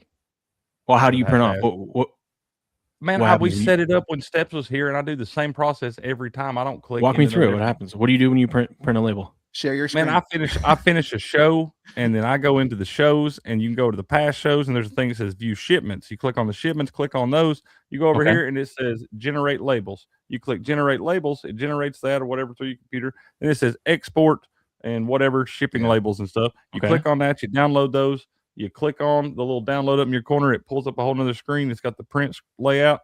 You click print. Okay, that's what I thought. So I think Apple automatically does it for you. So I don't even think I'm going to have to worry about mine does too. It automatically knows. Huh. When you're doing eBay and single prints, it's different. It's interesting. It's very interesting. To put a bow on this game, so we can move on. Here's the argument for the Knights tonight. If you just want to take a money line before the game, they won game 1 while gifting Carolina 2 goals. Carolina got the first goal of the game in 25 seconds. That was a freebie, right? And then the refs gifted the Hurricanes a goal that shouldn't have been a goal to tie it up 4-4. And if you want to get technical, it was bullshit that they had that face-off in their end when they scored their 4th goal where Gostisbehere scored, because I think they won the race, and I don't think that should have been called icing. So there shouldn't have been a face-off right in front of their net on that 4th goal. So really, they spotted them 2 goals and still came back and won the game. So that's another argument for the value on the Knights tonight. They may just be the better team. So that's what you can do if you want to. I think I like the under tonight, though. Yeah, especially after what happened in the first game, you probably are going to see defensive adjustments by both teams to prevent themselves giving up what happened in the first game. I'll tell you what, though, it's kind of like the NBA game. There's certain feels when you see the way a game's going to go. If they have another high-scoring first quarter, and you're on the under, just toss that bet and just go take an alt line over, because we're probably going for a blitz for the rest of the game. You know what I mean? Like if we get a 2-1 first quarter again, or hell, even a 1-1, probably good to period. Go. Yeah, first period. The periods in hockey, not quarters. Quarter, same thing. No. Anyway, I suppose if you have an extra time winner, it would technically be a quarter. Ooh, that would be fun. Maybe tonight, since it's going to be intense, maybe just sprinkle a little bit. If you like the under, just sprinkle a little bit on. It's going to go to overtime. Yeah, man. It'll be a tight game. I wonder what we get on that. I want to look it up on Kalshi right now. That might be the angle, my friend. If you like the under, you got to sprinkle a little bit on to go to overtime. Ooh, you get a little plus 275 on it to go to overtime tonight. That's it? I kind of like that, though, dude. I fully think this game has a chance to go to OT. Here, I'll make this argument like I do every single time.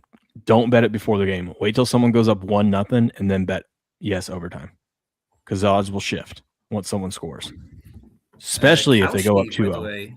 I'm seeing on Kalshi that you can get the game to go to overtime at market at 24 cents. The no is 80 cents. So if you like it, I'd actually have no problem with setting a limit order now down on the 20-21 cent mark, because you're probably going to get filled. And once someone scores for before the game. Yeah, once it's 1-0, then that thing's you're going to get filled at that and at 20 cents, a little 4-1 action, and that'd be bad. Yeah, man. Hockey expert Will, first quarter in NHL. Yep, you're welcome. First quarter's in 3 seconds. I'm just gonna go with cricket on the under. Whatever. Let's go, Crick. Like I said, I like to bet against 90% of the public money. Yeah, let's do it.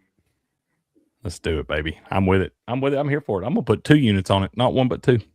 I was trying to get one from Ghost, man, but he's leaning, so I was just, It's too early. Ghost leans in the morning, man. He'll stand up straight here in a little while when he sees all the money. That's why I said, is that a tease? I got to tune in later. Mm-hmm. Yeah. What's it? It just reminds me of that clip. Ghost, buddy, where are you? Laying the numbers? Is that what it is? We're the only ones talking common sense here. Inside the numbers, it's called. Inside the numbers. That's right. Inside the numbers. Smash or pass inside the numbers. Let's go. One and the same. You got Ghost and Grass in there dropping all the knowledge for y'all. That'll be at 5 p.m. this afternoon, I would say. I just had a vision, Steps. It just came to me. I'm seeing it right now. I'm seeing it clear as day. First touchdown this game. Chris Godwin.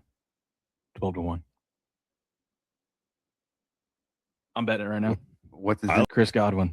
First touchdown. I just bet it. Where's Chris Godwin anytime? You guys don't listen to Will. He's giving you bad gambling advice. What? Damn, he's just going to say that about you on your show. Now he's got Ghost. I need you, buddy. I need your. We're the only 2 disciplined people in here. I don't want your money. I want your bookies, fucking. Mayfield throws. Nice. End zone. Touchdown. Well, Dick, here's the deal. I'm the best there is, plain and simple. I mean, I wake up in the morning, I piss excellence, and nobody can hang with my stuff. I'm just a big, hairy American winning machine.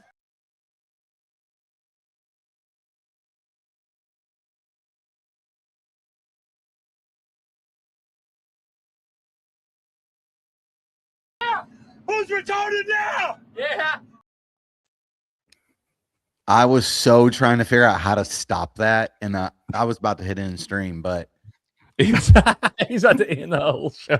You just go click the clip. You just go click the clip. trying to Yeah, you figure just out wanted like how do I just wanted to hear the. stop? I just want to hear the ghost, buddy. I need you. Ghost I is put Ghost so is much my guy. faith. I put so much faith in you to help me with my technology and stuff, and you don't even know how to stop the videos when we're streaming. Well, We've only been doing this for I didn't have 4 or 5 years now. ChatGPT open, but listen, Ghost lives and breathes this stuff, dude. This guy, this is what he does, man. I'm not saying none of us do it, but Ghost does it a little bit more than we do it. Like as far as like he digs in there, Buddy, Ghost has the discipline of a monk. That's what I'm saying. He digs in there. Like this guy, he'll post something and he'll have a number next to it, and I know that number means something, but I don't know what it means. But I know it means something. It'll be like play 5,640, and I know it's a winner. I just blind tell it. Hey, real quick. Nick Saban, when Alabama isn't the only team allowed to pay players. Who dis? Oh, no. Oh, no. What?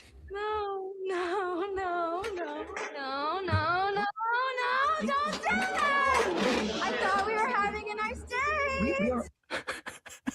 I love That's these you and your memes. wife, dude. No, my wife's not crazy like that. I see that girl right there got crazy eyes. You can see it. Dude, these No, memes, she's not crazy like that, but when she walks in the room, that's how you tense up like that. She's not crazy like that. She don't have to talk to you like that, but she's got you acting like that. No, she does the complete opposite. When I know I'm getting the silent treatment, I know I'm in big trouble. It was the other day. He was at went to a barbecue. I needed him for something for like 30 seconds. So Couldn't I can't be on my phone. Cannot be on my phone at this barbecue, dude. I was like, dude, go take a poop. Dude, like, Bro, you gotta she be got creative, she man. got mad at me when I tried watching this. I walked off to the side. It was hanging out underneath the little cover area, just a nice little bunch of couches and stuff. Chill area, kids are all running around, and I was trying to tune into the stream that you were breaking the stream and just try to watch it and whatnot. And then I got on the phone with someone too for a quick second. I got on, I think it was with you or something. And she goes, "The hell you doing over here?" I go, "I'm sitting down. I'm chilling for a minute. I work every day too. Yeah." I'm like, I can see the kids. They're He was over here running shaking. around by me too. He left that. Hey, part I'm out. all about being, you got a happy wife, happy life, stuff like that. But I am the first to say, hey, if I'm chilling for a minute, I get my ass up 6 o'clock every morning. I'll work my ass off every day too. All right. So if I want to sit here for a minute, I'm gonna sit here for a minute. I don't want to catch no It just shit. makes it hard when my 4 kids are running around and there's guaranteed one of them's being a demon. And she's like, "Hey, I need you to kind of come help me field that. If you're not going to deal with that meltdown over there, you need to watch these 2 over here." So, No, I mean, I get that. I get that too. it's because the girls aren't like in about 2 years when the girls, they'll be at that age where it's like we don't have to like hover over You them. don't have to watch every move. You don't have to stay within 10 feet of them. You can just let them run around like the boys and say, "Oh, they'll be fine." I'm like, I'll go handle that meltdown. But get your ass up. What are we doing, man? We don't act like that. Yeah, but that's like every 5 minutes at these things, dude. So it gets tiring after a while.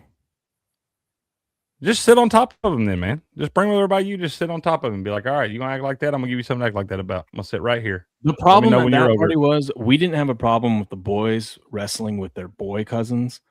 And actually my boys were doing really good. It was one of their cousins that was just wild. And he was like, they're on this little jumpy house thing and they were pushing the girls around. And that's where like other,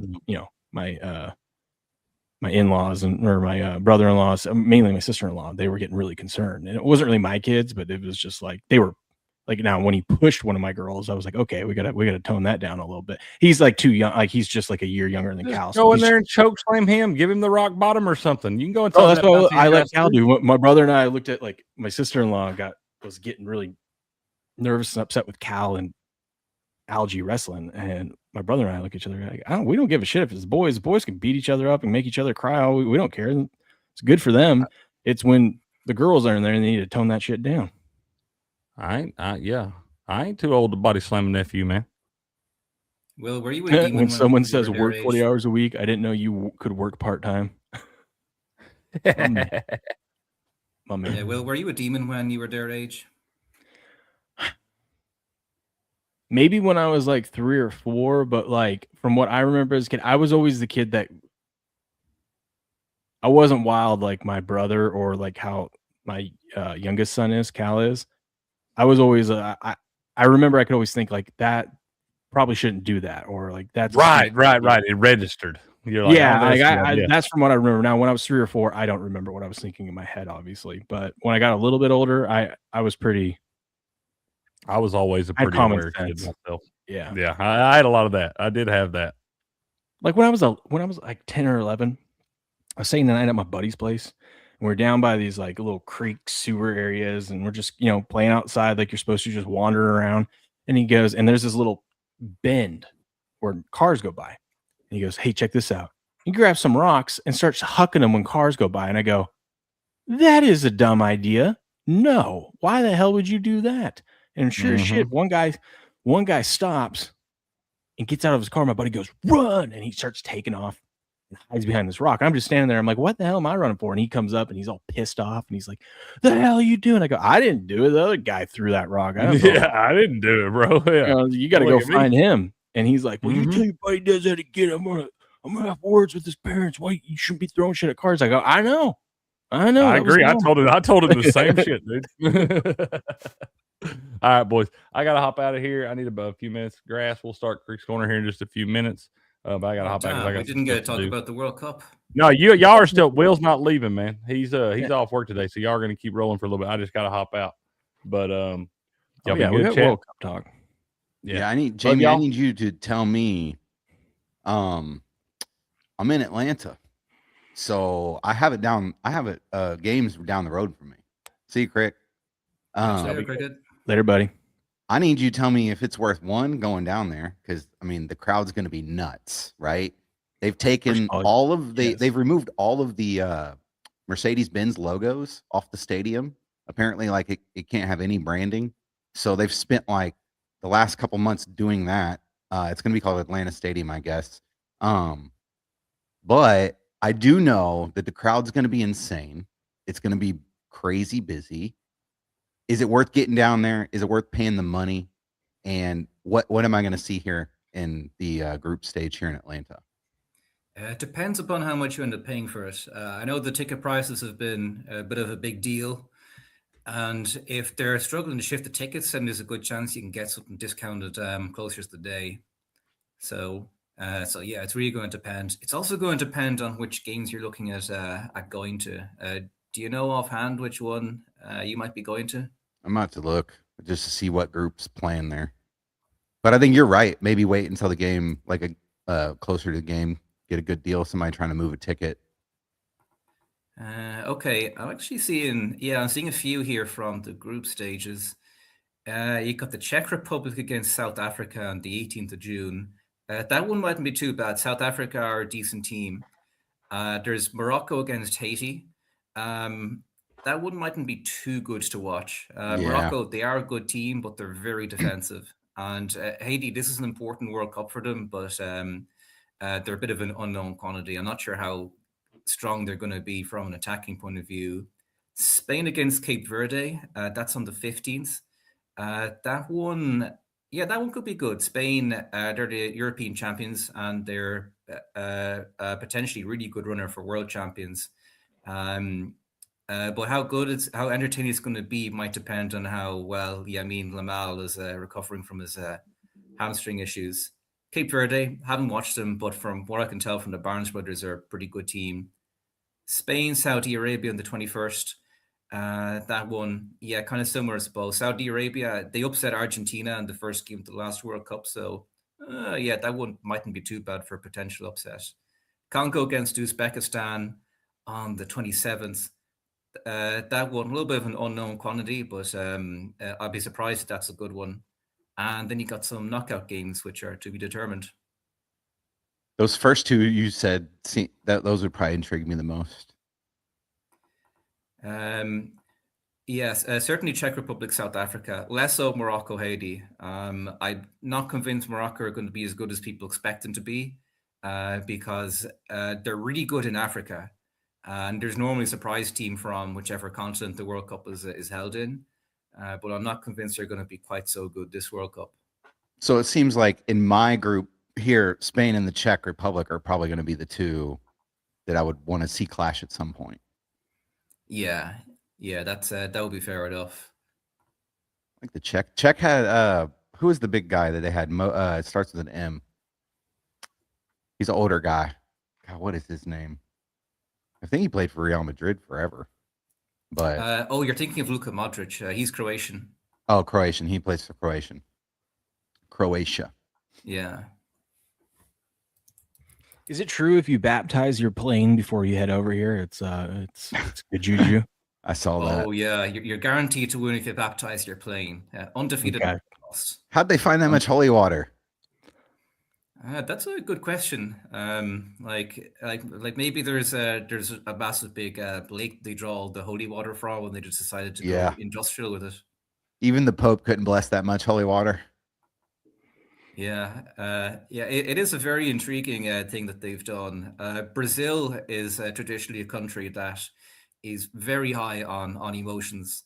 When they're doing well, like they really ride the crest of an emotional wave. But when they're going through periods where they're not doing so well, everything just becomes life or death. Like they lost the World Cup final to Uruguay in 1950, and they still hadn't got over it by the early 2010s. It reminds me a lot of like the United States and the World Baseball Classic. It's like there's so much pressure on them, and there's like not as much pressure on everybody else. And they, this is every 4 years, right? So they don't get the Super Bowl this is their Super Bowl, and they only get it every 4 years. So there's a lot more pressure on countries like that, where this is like their end all be all. Like we get the Super Bowl every year. You know what I mean? So Brazil, I think when Brazil's good, it's good for everybody, right? It is. Like when they're winning, they're normally doing it in a really entertaining way. With the exception of some managers like Dunga, when they won the Copa America in 2007, it wasn't a very entertaining Brazil team. It was a very pragmatic kind of football, but it was effective. But that would be more the exception that proves the rule. I'd expect them to be pretty entertaining under Ancelotti because his Real Madrid teams in the Champions League, they had a lot of dramatic comebacks. And his AC Milan team wasn't quite as entertaining, but they were more defensive-minded. But they were world-class whenever you're in any kind of high-pressure knockout situation. Who are some of the teams in the World Cup this year that you would suggest people to tune into that maybe aren't super big into soccer, but they might be sitting at home and want to tune into the World Cup? What would be some of the teams that you would suggest watching to maybe hook somebody that are going to be a little bit more fast paced? They're going to push the pace a little bit more. They're going to take a little bit more risk. They're going to shoot from outside the box. Send balls in, crazy stuff.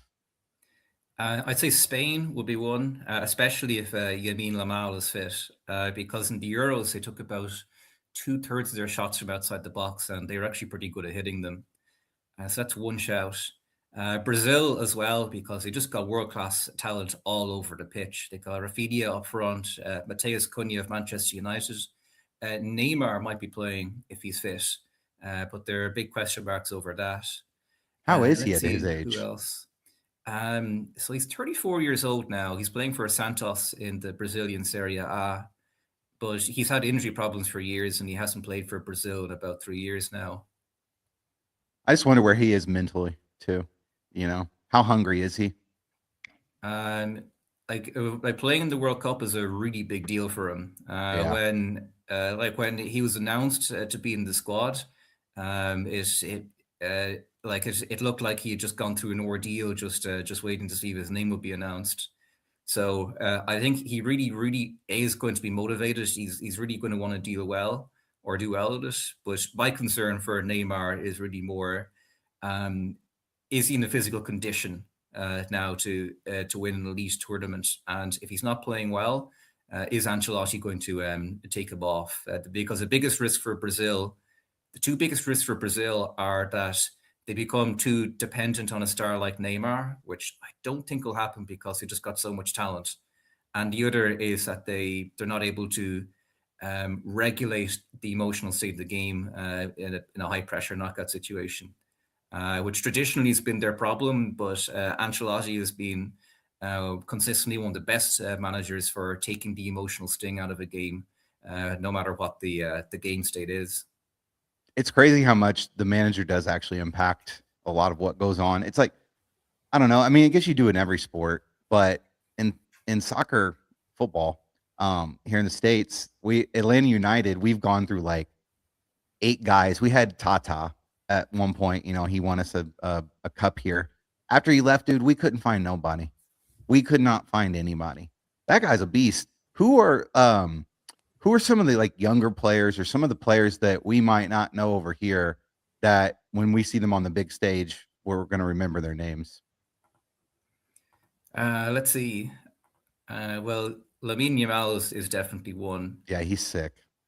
Yeah, so I'm trying to think of the ones to be more memorable. They would generally be attacking players. So I'm just gonna, because a lot of times Premier League's easily accessible for me. I can watch that, right? It's pretty easy for me to find.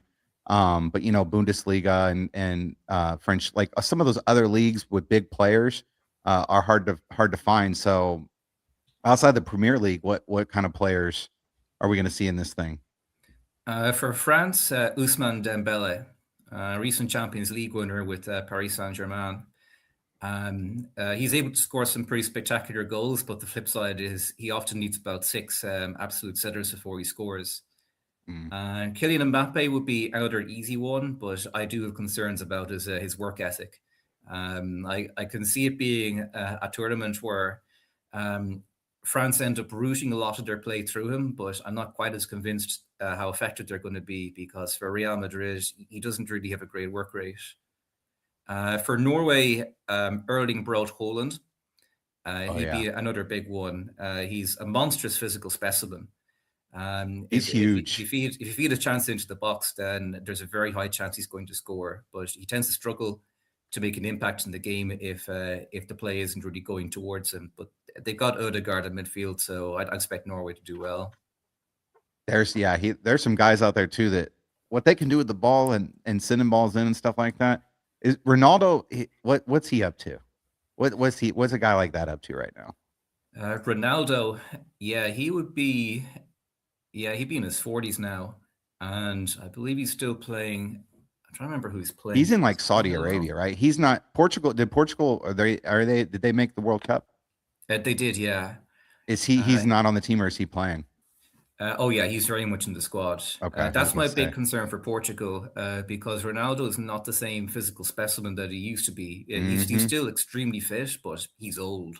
Yeah. And in the last Euros, a lot of the play was going through him, and someone of his stature is basically undroppable. And so the big question is, will Roberto Martinez have the courage to substitute him, or even start him on the bench if things aren't working out? Because Portugal have outrageous talent over the rest of the pitch. Bruno Fernandes has just come off a season where he broke the Premier League assist record. Yeah, he's sick too, man. So what do you think the best group is, though? What's the group that's stacked the most, that has the best teams in it? There's Group I, which is France, Senegal, Norway, and Iraq. That's going to be a tough group. And the other big one would be Group C, which is Brazil, Morocco, Haiti, and Scotland. Do you as far as wagers, you a guy who doesn't do much in the first round? What do you take advantage of early? Penalty props. Based on my research, the probability of draws in the knockout stages and games going to penalties are systematically underestimated. So bet online, I got over 5.5 penalty shootouts at even money, and over 8.5 games going to extra time, also at even money. The lines for both of those have since moved. I think it's over 6.5 is now plus 105, and over 8.5 games to go to extra time is minus 160. There weren't any prediction market options, so that's why I took them. So they're not as good value, those two lines now, but they're probably still good value. Do you like to bet draws during like regular season games? Very much so. Like it wouldn't be the dominant part of my strategy, but the kind of candidates I look for draws tend to be teams that play more conservatively if they're level after about an hour or so. And you're going to see a lot of that at this World Cup. So I'd see England as being candidates for draws, Croatia as well, Morocco. And probably become a little bit more clear over time who this will be applicable to. But any kind of possession dominant team that doesn't have an enormous cutting edge, so that would include Portugal. Yeah, I think you bring up a good point, because in these types of games, like you said, some of these teams, if it's close or it's tied, they'll just sit back. Like they'll just put everybody back, right? Like some of the teams that just can't attack as well, like you said, Morocco, they're the type of team who's going to be more defensive minded. So if they're in a late match, like you said, they're probably looking to send it to penalties, right? Yes. Yeah, Morocco, they beat Spain on penalties back in the last World Cup. So I can see that being their approach again. It's a mixture of some teams are more comfortable making the game ugly. Yeah. And it's also, there's a natural conservatism that comes about because the pressures that these players are under is absolutely enormous. It's way bigger than you get in the vast majority of club football games. So you can often have a case where you have two teams that for the first hour or so, they may be able to trade blows, but there's normally a point after which they don't really have enough to muster a knockout punch against each other. And those are the prime candidates for draws and penalties. Love it. Will, are you going to make any of those bets? I'm not sure. I haven't figured out. I mean, we got another week until I figure out my angle on it. I was going to ask Jamie. I had a buddy text me last night. He's a soccer fan, played soccer, but casual sports bettor will, dive in when it's like big things going on. But he's going to be paying attention to World Cup. He asked me if I had any bets for the World Cup yet, and I don't. Haven't replied back to him yet. But what would you recommend for a casual bettor? Something that can get him excited. What would be a good bet to recommend to someone? Doesn't have to be a crazy payout, just something that you see good value on, whether it's to win a group or win the whole thing or whatnot. I was saying the steps there while you were off stream. I do like the number of penalty shootouts in games to go to extra time to go over. I took it on Bet Online because they don't have in the prediction markets. The line has moved since I took it, but I still think there's probably some value in taking those to go over. But that's not really the most exciting thing because you're hoping for games to draw. Remember the last time we spoke about it months ago, I was a little bit bearish on the USA, the US national team. But I've done a bit more of a deep dive into them, and I actually do like them a bit more now. And they've got a very winnable group. What are they to advance? To advance, they're very likely to advance. Let me pull up the odds for it. I guess you would have to bet them to win the group, right? They're 85% to advance, and I'd be happy to put a 2-unit play at least on that. I might even put a 5-unit play because the USA, what I notice about them is that they're very athletic. And in the group stages, athleticism tends to be very predictive of being able to advance. And they have also improved a lot under Pochettino. He's had a few years to develop a system.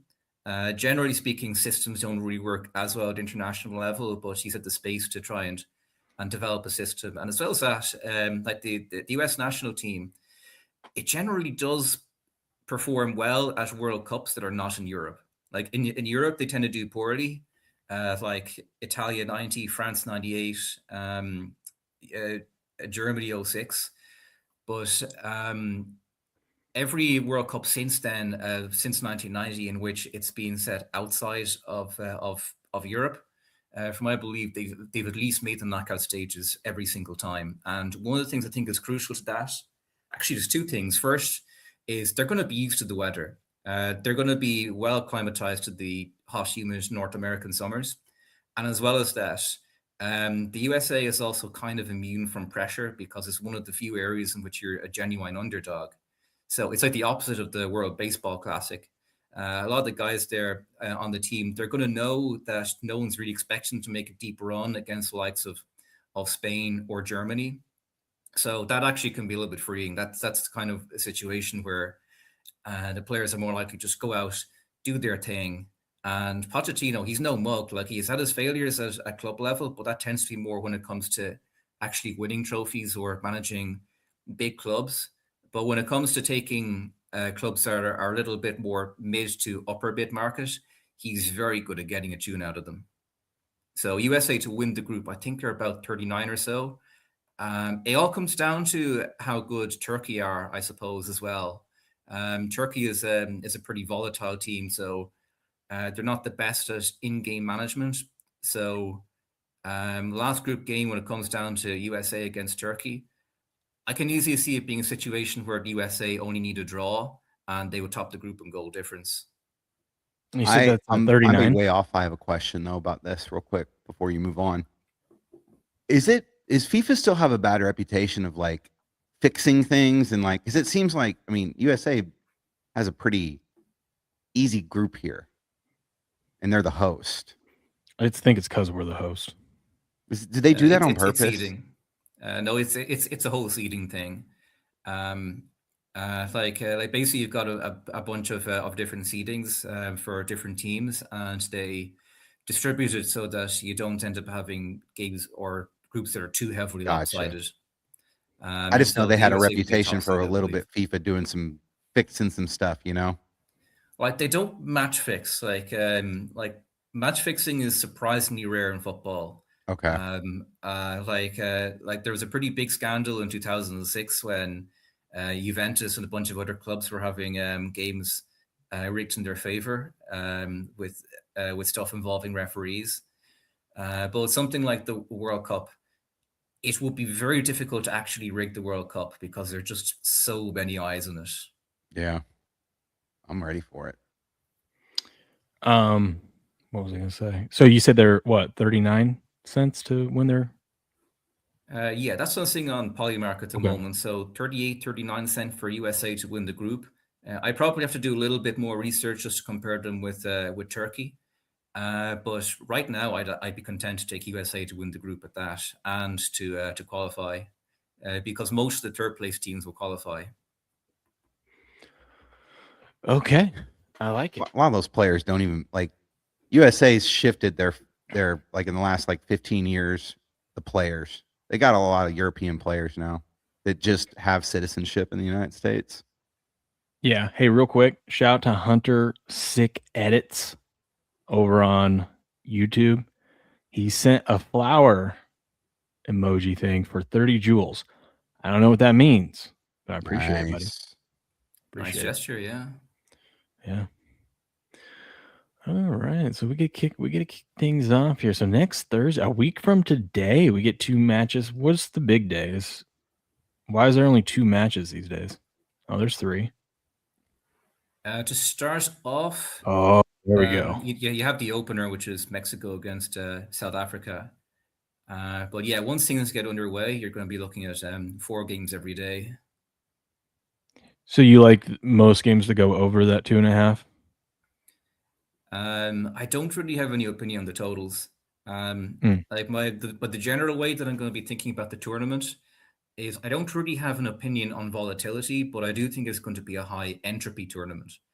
And what I mean by that is volatility is more so dispersion of results from the mean, and that kind of go either way. But entropy is more so the uncertainty you have with respect to the underlying dynamic or underlying information. And this is a World Cup that is going to have a lot of curveballs in it. We've never had a 48-team World Cup. I think a lot of teams, despite their attempts to prepare for the climate, are going to struggle with it.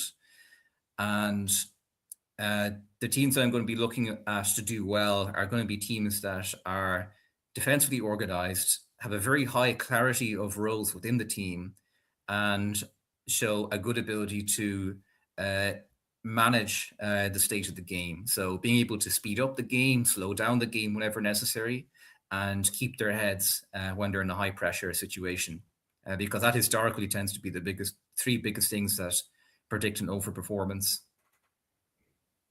Okay. Okay.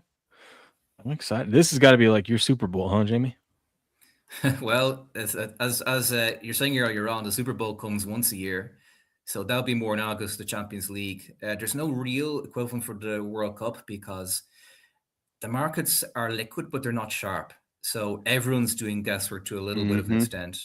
So it is a little bit like the World Baseball Classic.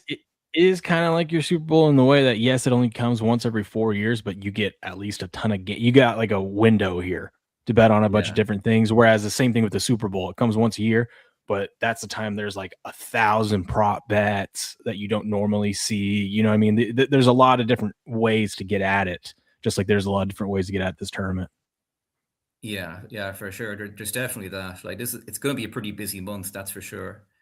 And by the way, the Barnes brothers, Robert and Gordon Barnes, they uploaded a video doing a deep dive, previewing this World Cup.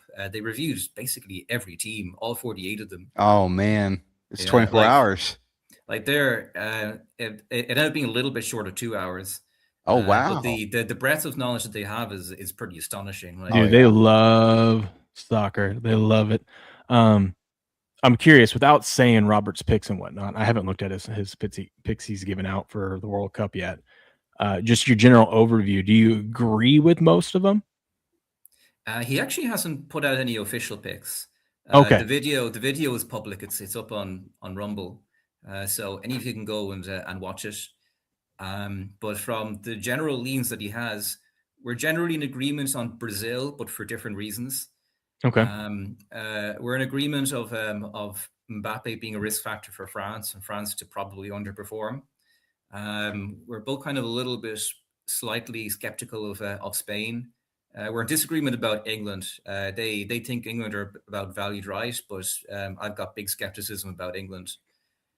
We both like Japan. We're kind of split on the Dutch, and we both aren't really convinced about Germany. So yeah, generally, I'd say we agree on a lot more than we disagree with, but I still have to go and rewatch the video so I can kind of deal down into it a bit more, because where you tend to find the real value is not so much where you agree, it's where you disagree, because that's normally where you tend to be able to refine things a bit more. Okay. I had a question for Steps. Steps. Yeah. I have 7 of the Rashee Rice 1 of 5. That doesn't make that you don't. I do. I got 7. I got only right there. 5, so you can't have 7. Different variations. Different parallels. Okay. Lava. Yeah. Wave. Okay. Yeah. The pigskin. All that stuff. I have been looking for the last 2 weeks, and I can't find on eBay, whatnot, or simple Google search finding anyone with any other of these 1 of 5s. They're out there somewhere, but they're not on the internet. So since I own 7, I get to dictate the price, I think. So I've been putting them up. I got to upload the other 3, but I put them on whatnot and YouTube. 7 for $500. See what people will offer. Because if someone's looking for a Rashee Rice, there's only one. You're better off collecting. Here's the thing. You're on the verge of, you're either going to be the guy that needs the cards or you're going to be the guy that has the cards. So you need to make a decision. Right now, I'm the guy that you're going to be. I'm the guy that has the card. So if someone don't buy any more then. I can't find them. I'm just saying. That's what I'm saying. Do you want to complete all the sets, or do you want to be the guy that has the cards for someone else to overpay to complete theirs? Because if you have a majority of the cards, no one's going to be coming to you trying to buy 4 to complete a set of 5. Here's the thing. I could go either way. I could right now you can. Yeah. So I'm putting them up there at a spendy price in case there is someone that wants to come in and complete the set. Fine. Go ahead. Go pay for them. This is going to get interesting. It is. And if not, I sit and wait. And if the other ones come available for cheaper, I might just snag them and add them to my collection. What I would do is just put one up and ask the person who's buying it why they're buying it. And if they say they're trying to collect it, then don't list the other one for a second. You know what I'm saying? You've got to play this right if you have multiple of the 5. I want to put them all out there and just see what happens. You need to feed like 3 of them separately to somebody and hold the other one while they, you know what I'm saying? And just hold the last one and just make them pay up for it. I'm just hoping one day I wake up and someone adds all 7 to their cart and It ain't buys them all. happening, but It could. There could be a crazy rich Kansas City fan out there. true. That doesn't even want to like deal with the. They just Yeah. get lazy. Rice gets out of jail and it's like, I want all 5 of my 5s. Yeah. I mean, he starts the season off hot. Collector wants to go get the 1 of 5s. You should tag There's him only on one Twitter profile you can go to. and tell him to come buy all your cards. I know, right? And you'll forgive him for all the things he's done to go to jail and all that stuff. You'll be a fan again. I don't know if he's got the money. I gotta wait for him to get his contract first. I did read that if you send Amon-Ra St. Brown your cards, he'll sign them. I don't know how many Amon Ra cards I have. And but he said yeah. if you put the pin that you want to it sign with, like the color and everything, to put it in the package, he'll do that. Okay. I thought that was pretty cool. Yeah, that sounded him. Jamie, you Let's should see. get into soccer cards, man. Topps has a Chrome, a soccer, UEFA's. They just released a nice little line of Topps Chrome cards for the UEFA Champions League. Yeah, like I've heard about the cards, but I just never really got into them. The Yeah. last thing I did anything like it was we used to sticker albums when we were in school, but that would be Yeah, Jamie, They're don't- hot right now, man. The soccer, Jamie- the UEFA, Jamie, the don't- Premier League, everything. They all got their own sets. Don't get into them, dude. Don't. Topps Chrome. So you're saying we Jamie, do what's your this? address? I might have to send you a little blaster to open. Yeah, Will has my address, funnily enough. I do. He sent me the was the Phil Steele preview for the college Yeah. season. Oh, dude, that book is awesome. Yes. That book is awesome. Yeah, I've Him and read Warren about Sharp, I dude. think 20 pages of it, maybe 30. Yeah, there's so much information. It's There a good is, little but it's all resource. good information, man. Yeah, it's a good release because if you just want to focus on like one conference, that's a great resource to have. There's so many college football teams. It's hard to follow everything. Get that book. That's all And you need. him and I already pre-ordered Warren Sharp's book because that thing is Warren amazing. Sharp. Amazing. Yeah, So you're buy saying that step- and then send it to him. We buy this and send it to him. That Yeah. actually might not be a bad idea. Yeah, Is his appreciate address it. public? How do I send it to him? I would buy his. You know what I would buy? I would buy his True Gold variation. What the hell is that? Just put True Gold. I'm on because it won't be wavy like that.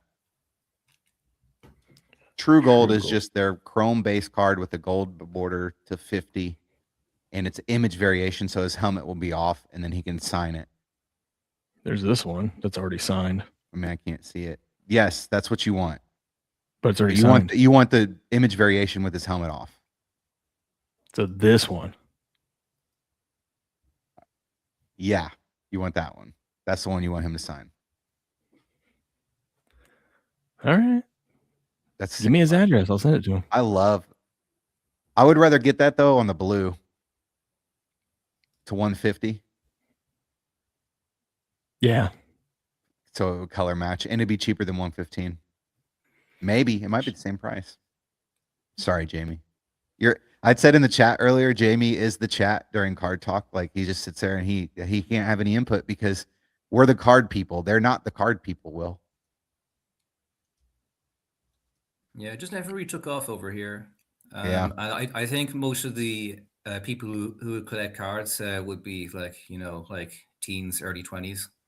Are you into wrestling? Oh, I like myself a bit of wrestling. Yeah, I know wrestling. I've been to a few shows over here. There. Yeah, dude. When it goes over there, I guess it's because of the demand, like, supply and demand. That's the teal. You want the blue, true blue, 150.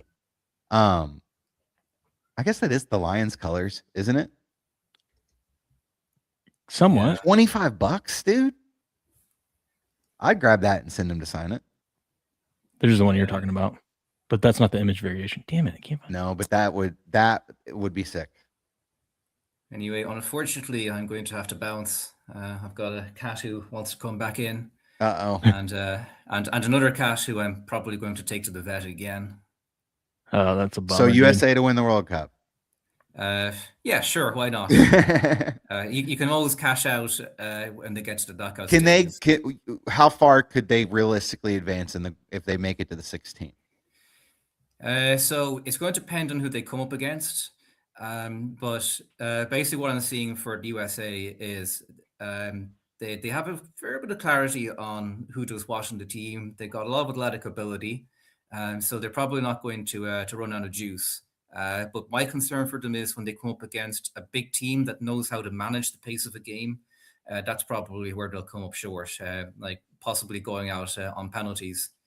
So if they get to a quarterfinal, that would be absolutely amazing for them.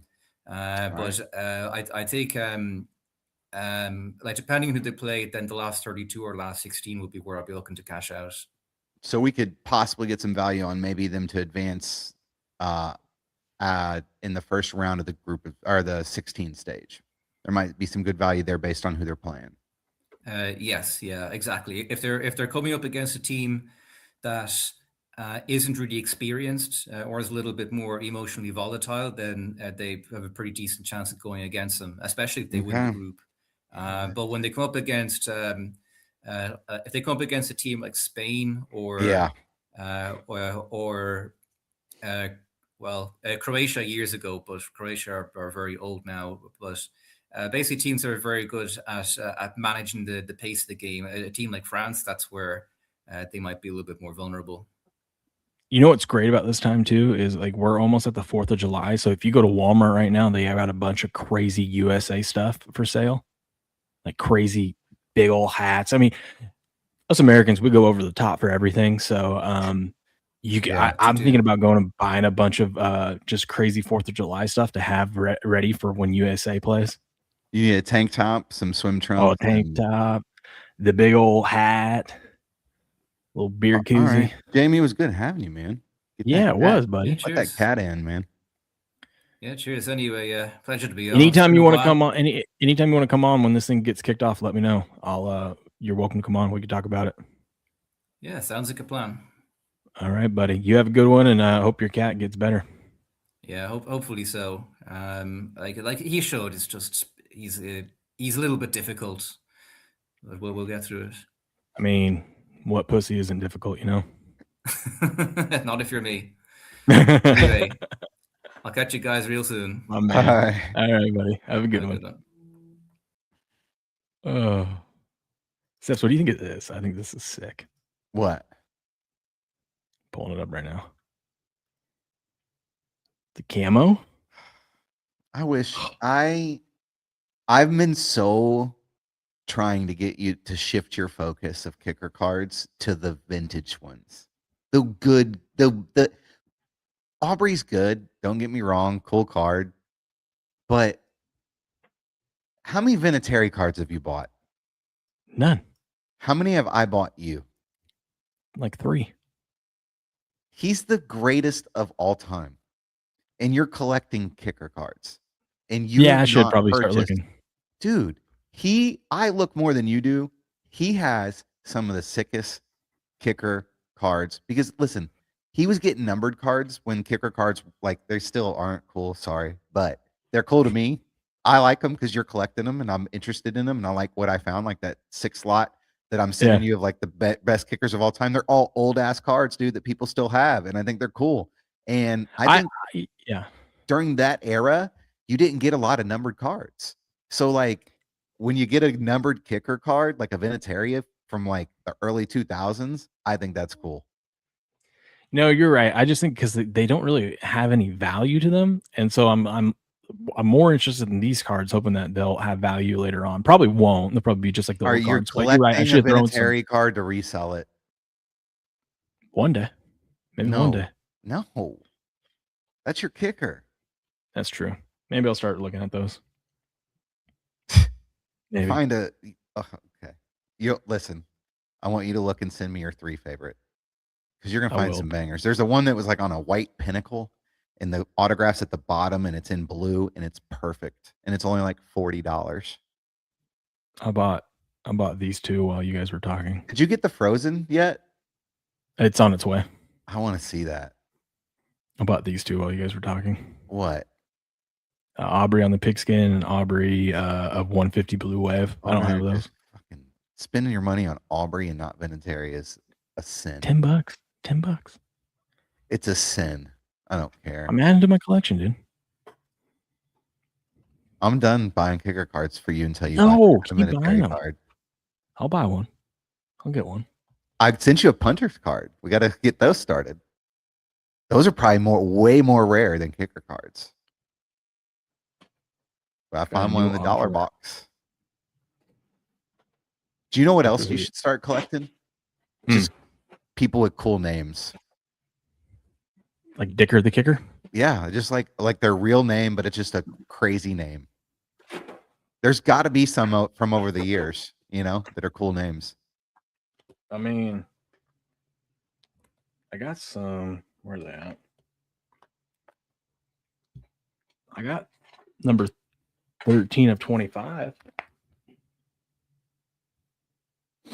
That card's like 2 months old. Look at the Vinatieri cards next to him. Those are cool. Yes. Look at the Vanderjack card. I got them in there. See? Those are cool. Those are cool. I got a spot for them. Those are cool. But look how cool those Aubrey ones are. You should mail one of those Vinatieri cards to him and see if he signs it. Done. I just got to find his address. But look at those ones are going to look so cool next to my Aubrey ones. I don't like the red, white, and blue parallels. Really? No. Anti-American? No, that looks France to me. I like stars and stripes. Dude, they should definitely have done like a Star Spangled Banner one. Like with you put stars with the red, white, and blue. Did you see the Yankees card that we got the other night? The 1776 Independence Day. Oh, yes. I saw that you sent to Bugunai. That's cool. That is a kind of border that you want on the Cowboys. America's team, America. All right, Steph. What's your best bet for the day? We're marinating out there, still watching us. I'd probably go with the Knights tonight. Under or just the money line, the puck line? I'll probably go Knights puck line. Honestly, all puck line. Tune in to Ghost show later to see if his leans turn into bets. Did have one more thing. Russell Wilson officially retired after 14 seasons. Anyone care? I guess we do care. Now we don't have to see his card next year. Now we don't have to deal with no more Russell Wilson Giants cards in flagship. Oh, I also liked this. I love pettiness. The 2029 third round pick to the Browns for Myles Garrett could become a first round pick if, for some odd reason, the Rams decide to trade Garrett to an AFC North team. Dude, he's going to go to the Rams and he's going to be just as good, probably better. Because now he's going to be he was motivated in the Browns uniform anyways, which tells you a lot about who he is and the character he has. But think about what setting he's going to be in. And especially, like you said, if Aaron Donald comes back, dude, it's going to be like Smash Bros, dude. It's going to be like every snap is going to be, you're going to want to watch them on every snap. Imagine how much better he's going to feel when they actually are, like, when you're winning games. You know what I mean? Like, hey, this is fun. We're out here working our ass off and we're winning. Could you imagine an opposing offensive coordinator trying to figure out how to block that line if Donald comes back? And I don't care what anybody says. I know he's been off for 2 years. That guy is a freak. You only need 30 snaps out of him. That guy's a freak. Yeah. Like, he won't, I don't want to say he's not going to miss a step, but he's not going to, he ain't going to fall off. He's still going to draw double teams. Well, what are they going to do? Who's on the other end, because whoever that other guy is, that's he's really good too. I'm just saying really that's who you want to be, because that guy, he's going to get paid, because what can you do? He's going to have to be the one that they sacrifice to dude. If Aaron Donald joins this team, I'll tell you every single game you just bet old Byron Young to get a sack in a game. That will be the guy on the other end that's wide open. I'm gonna have to look to see what they're like. I don't know if they've it posted this early, but what like their team total sacks would be for the year. And then if Donald, I'm not saying he's like a sack guy by any means. No, but he's going to draw attention. Exactly. To open up for more pressure. So I wonder how much that would move the line. I would love to see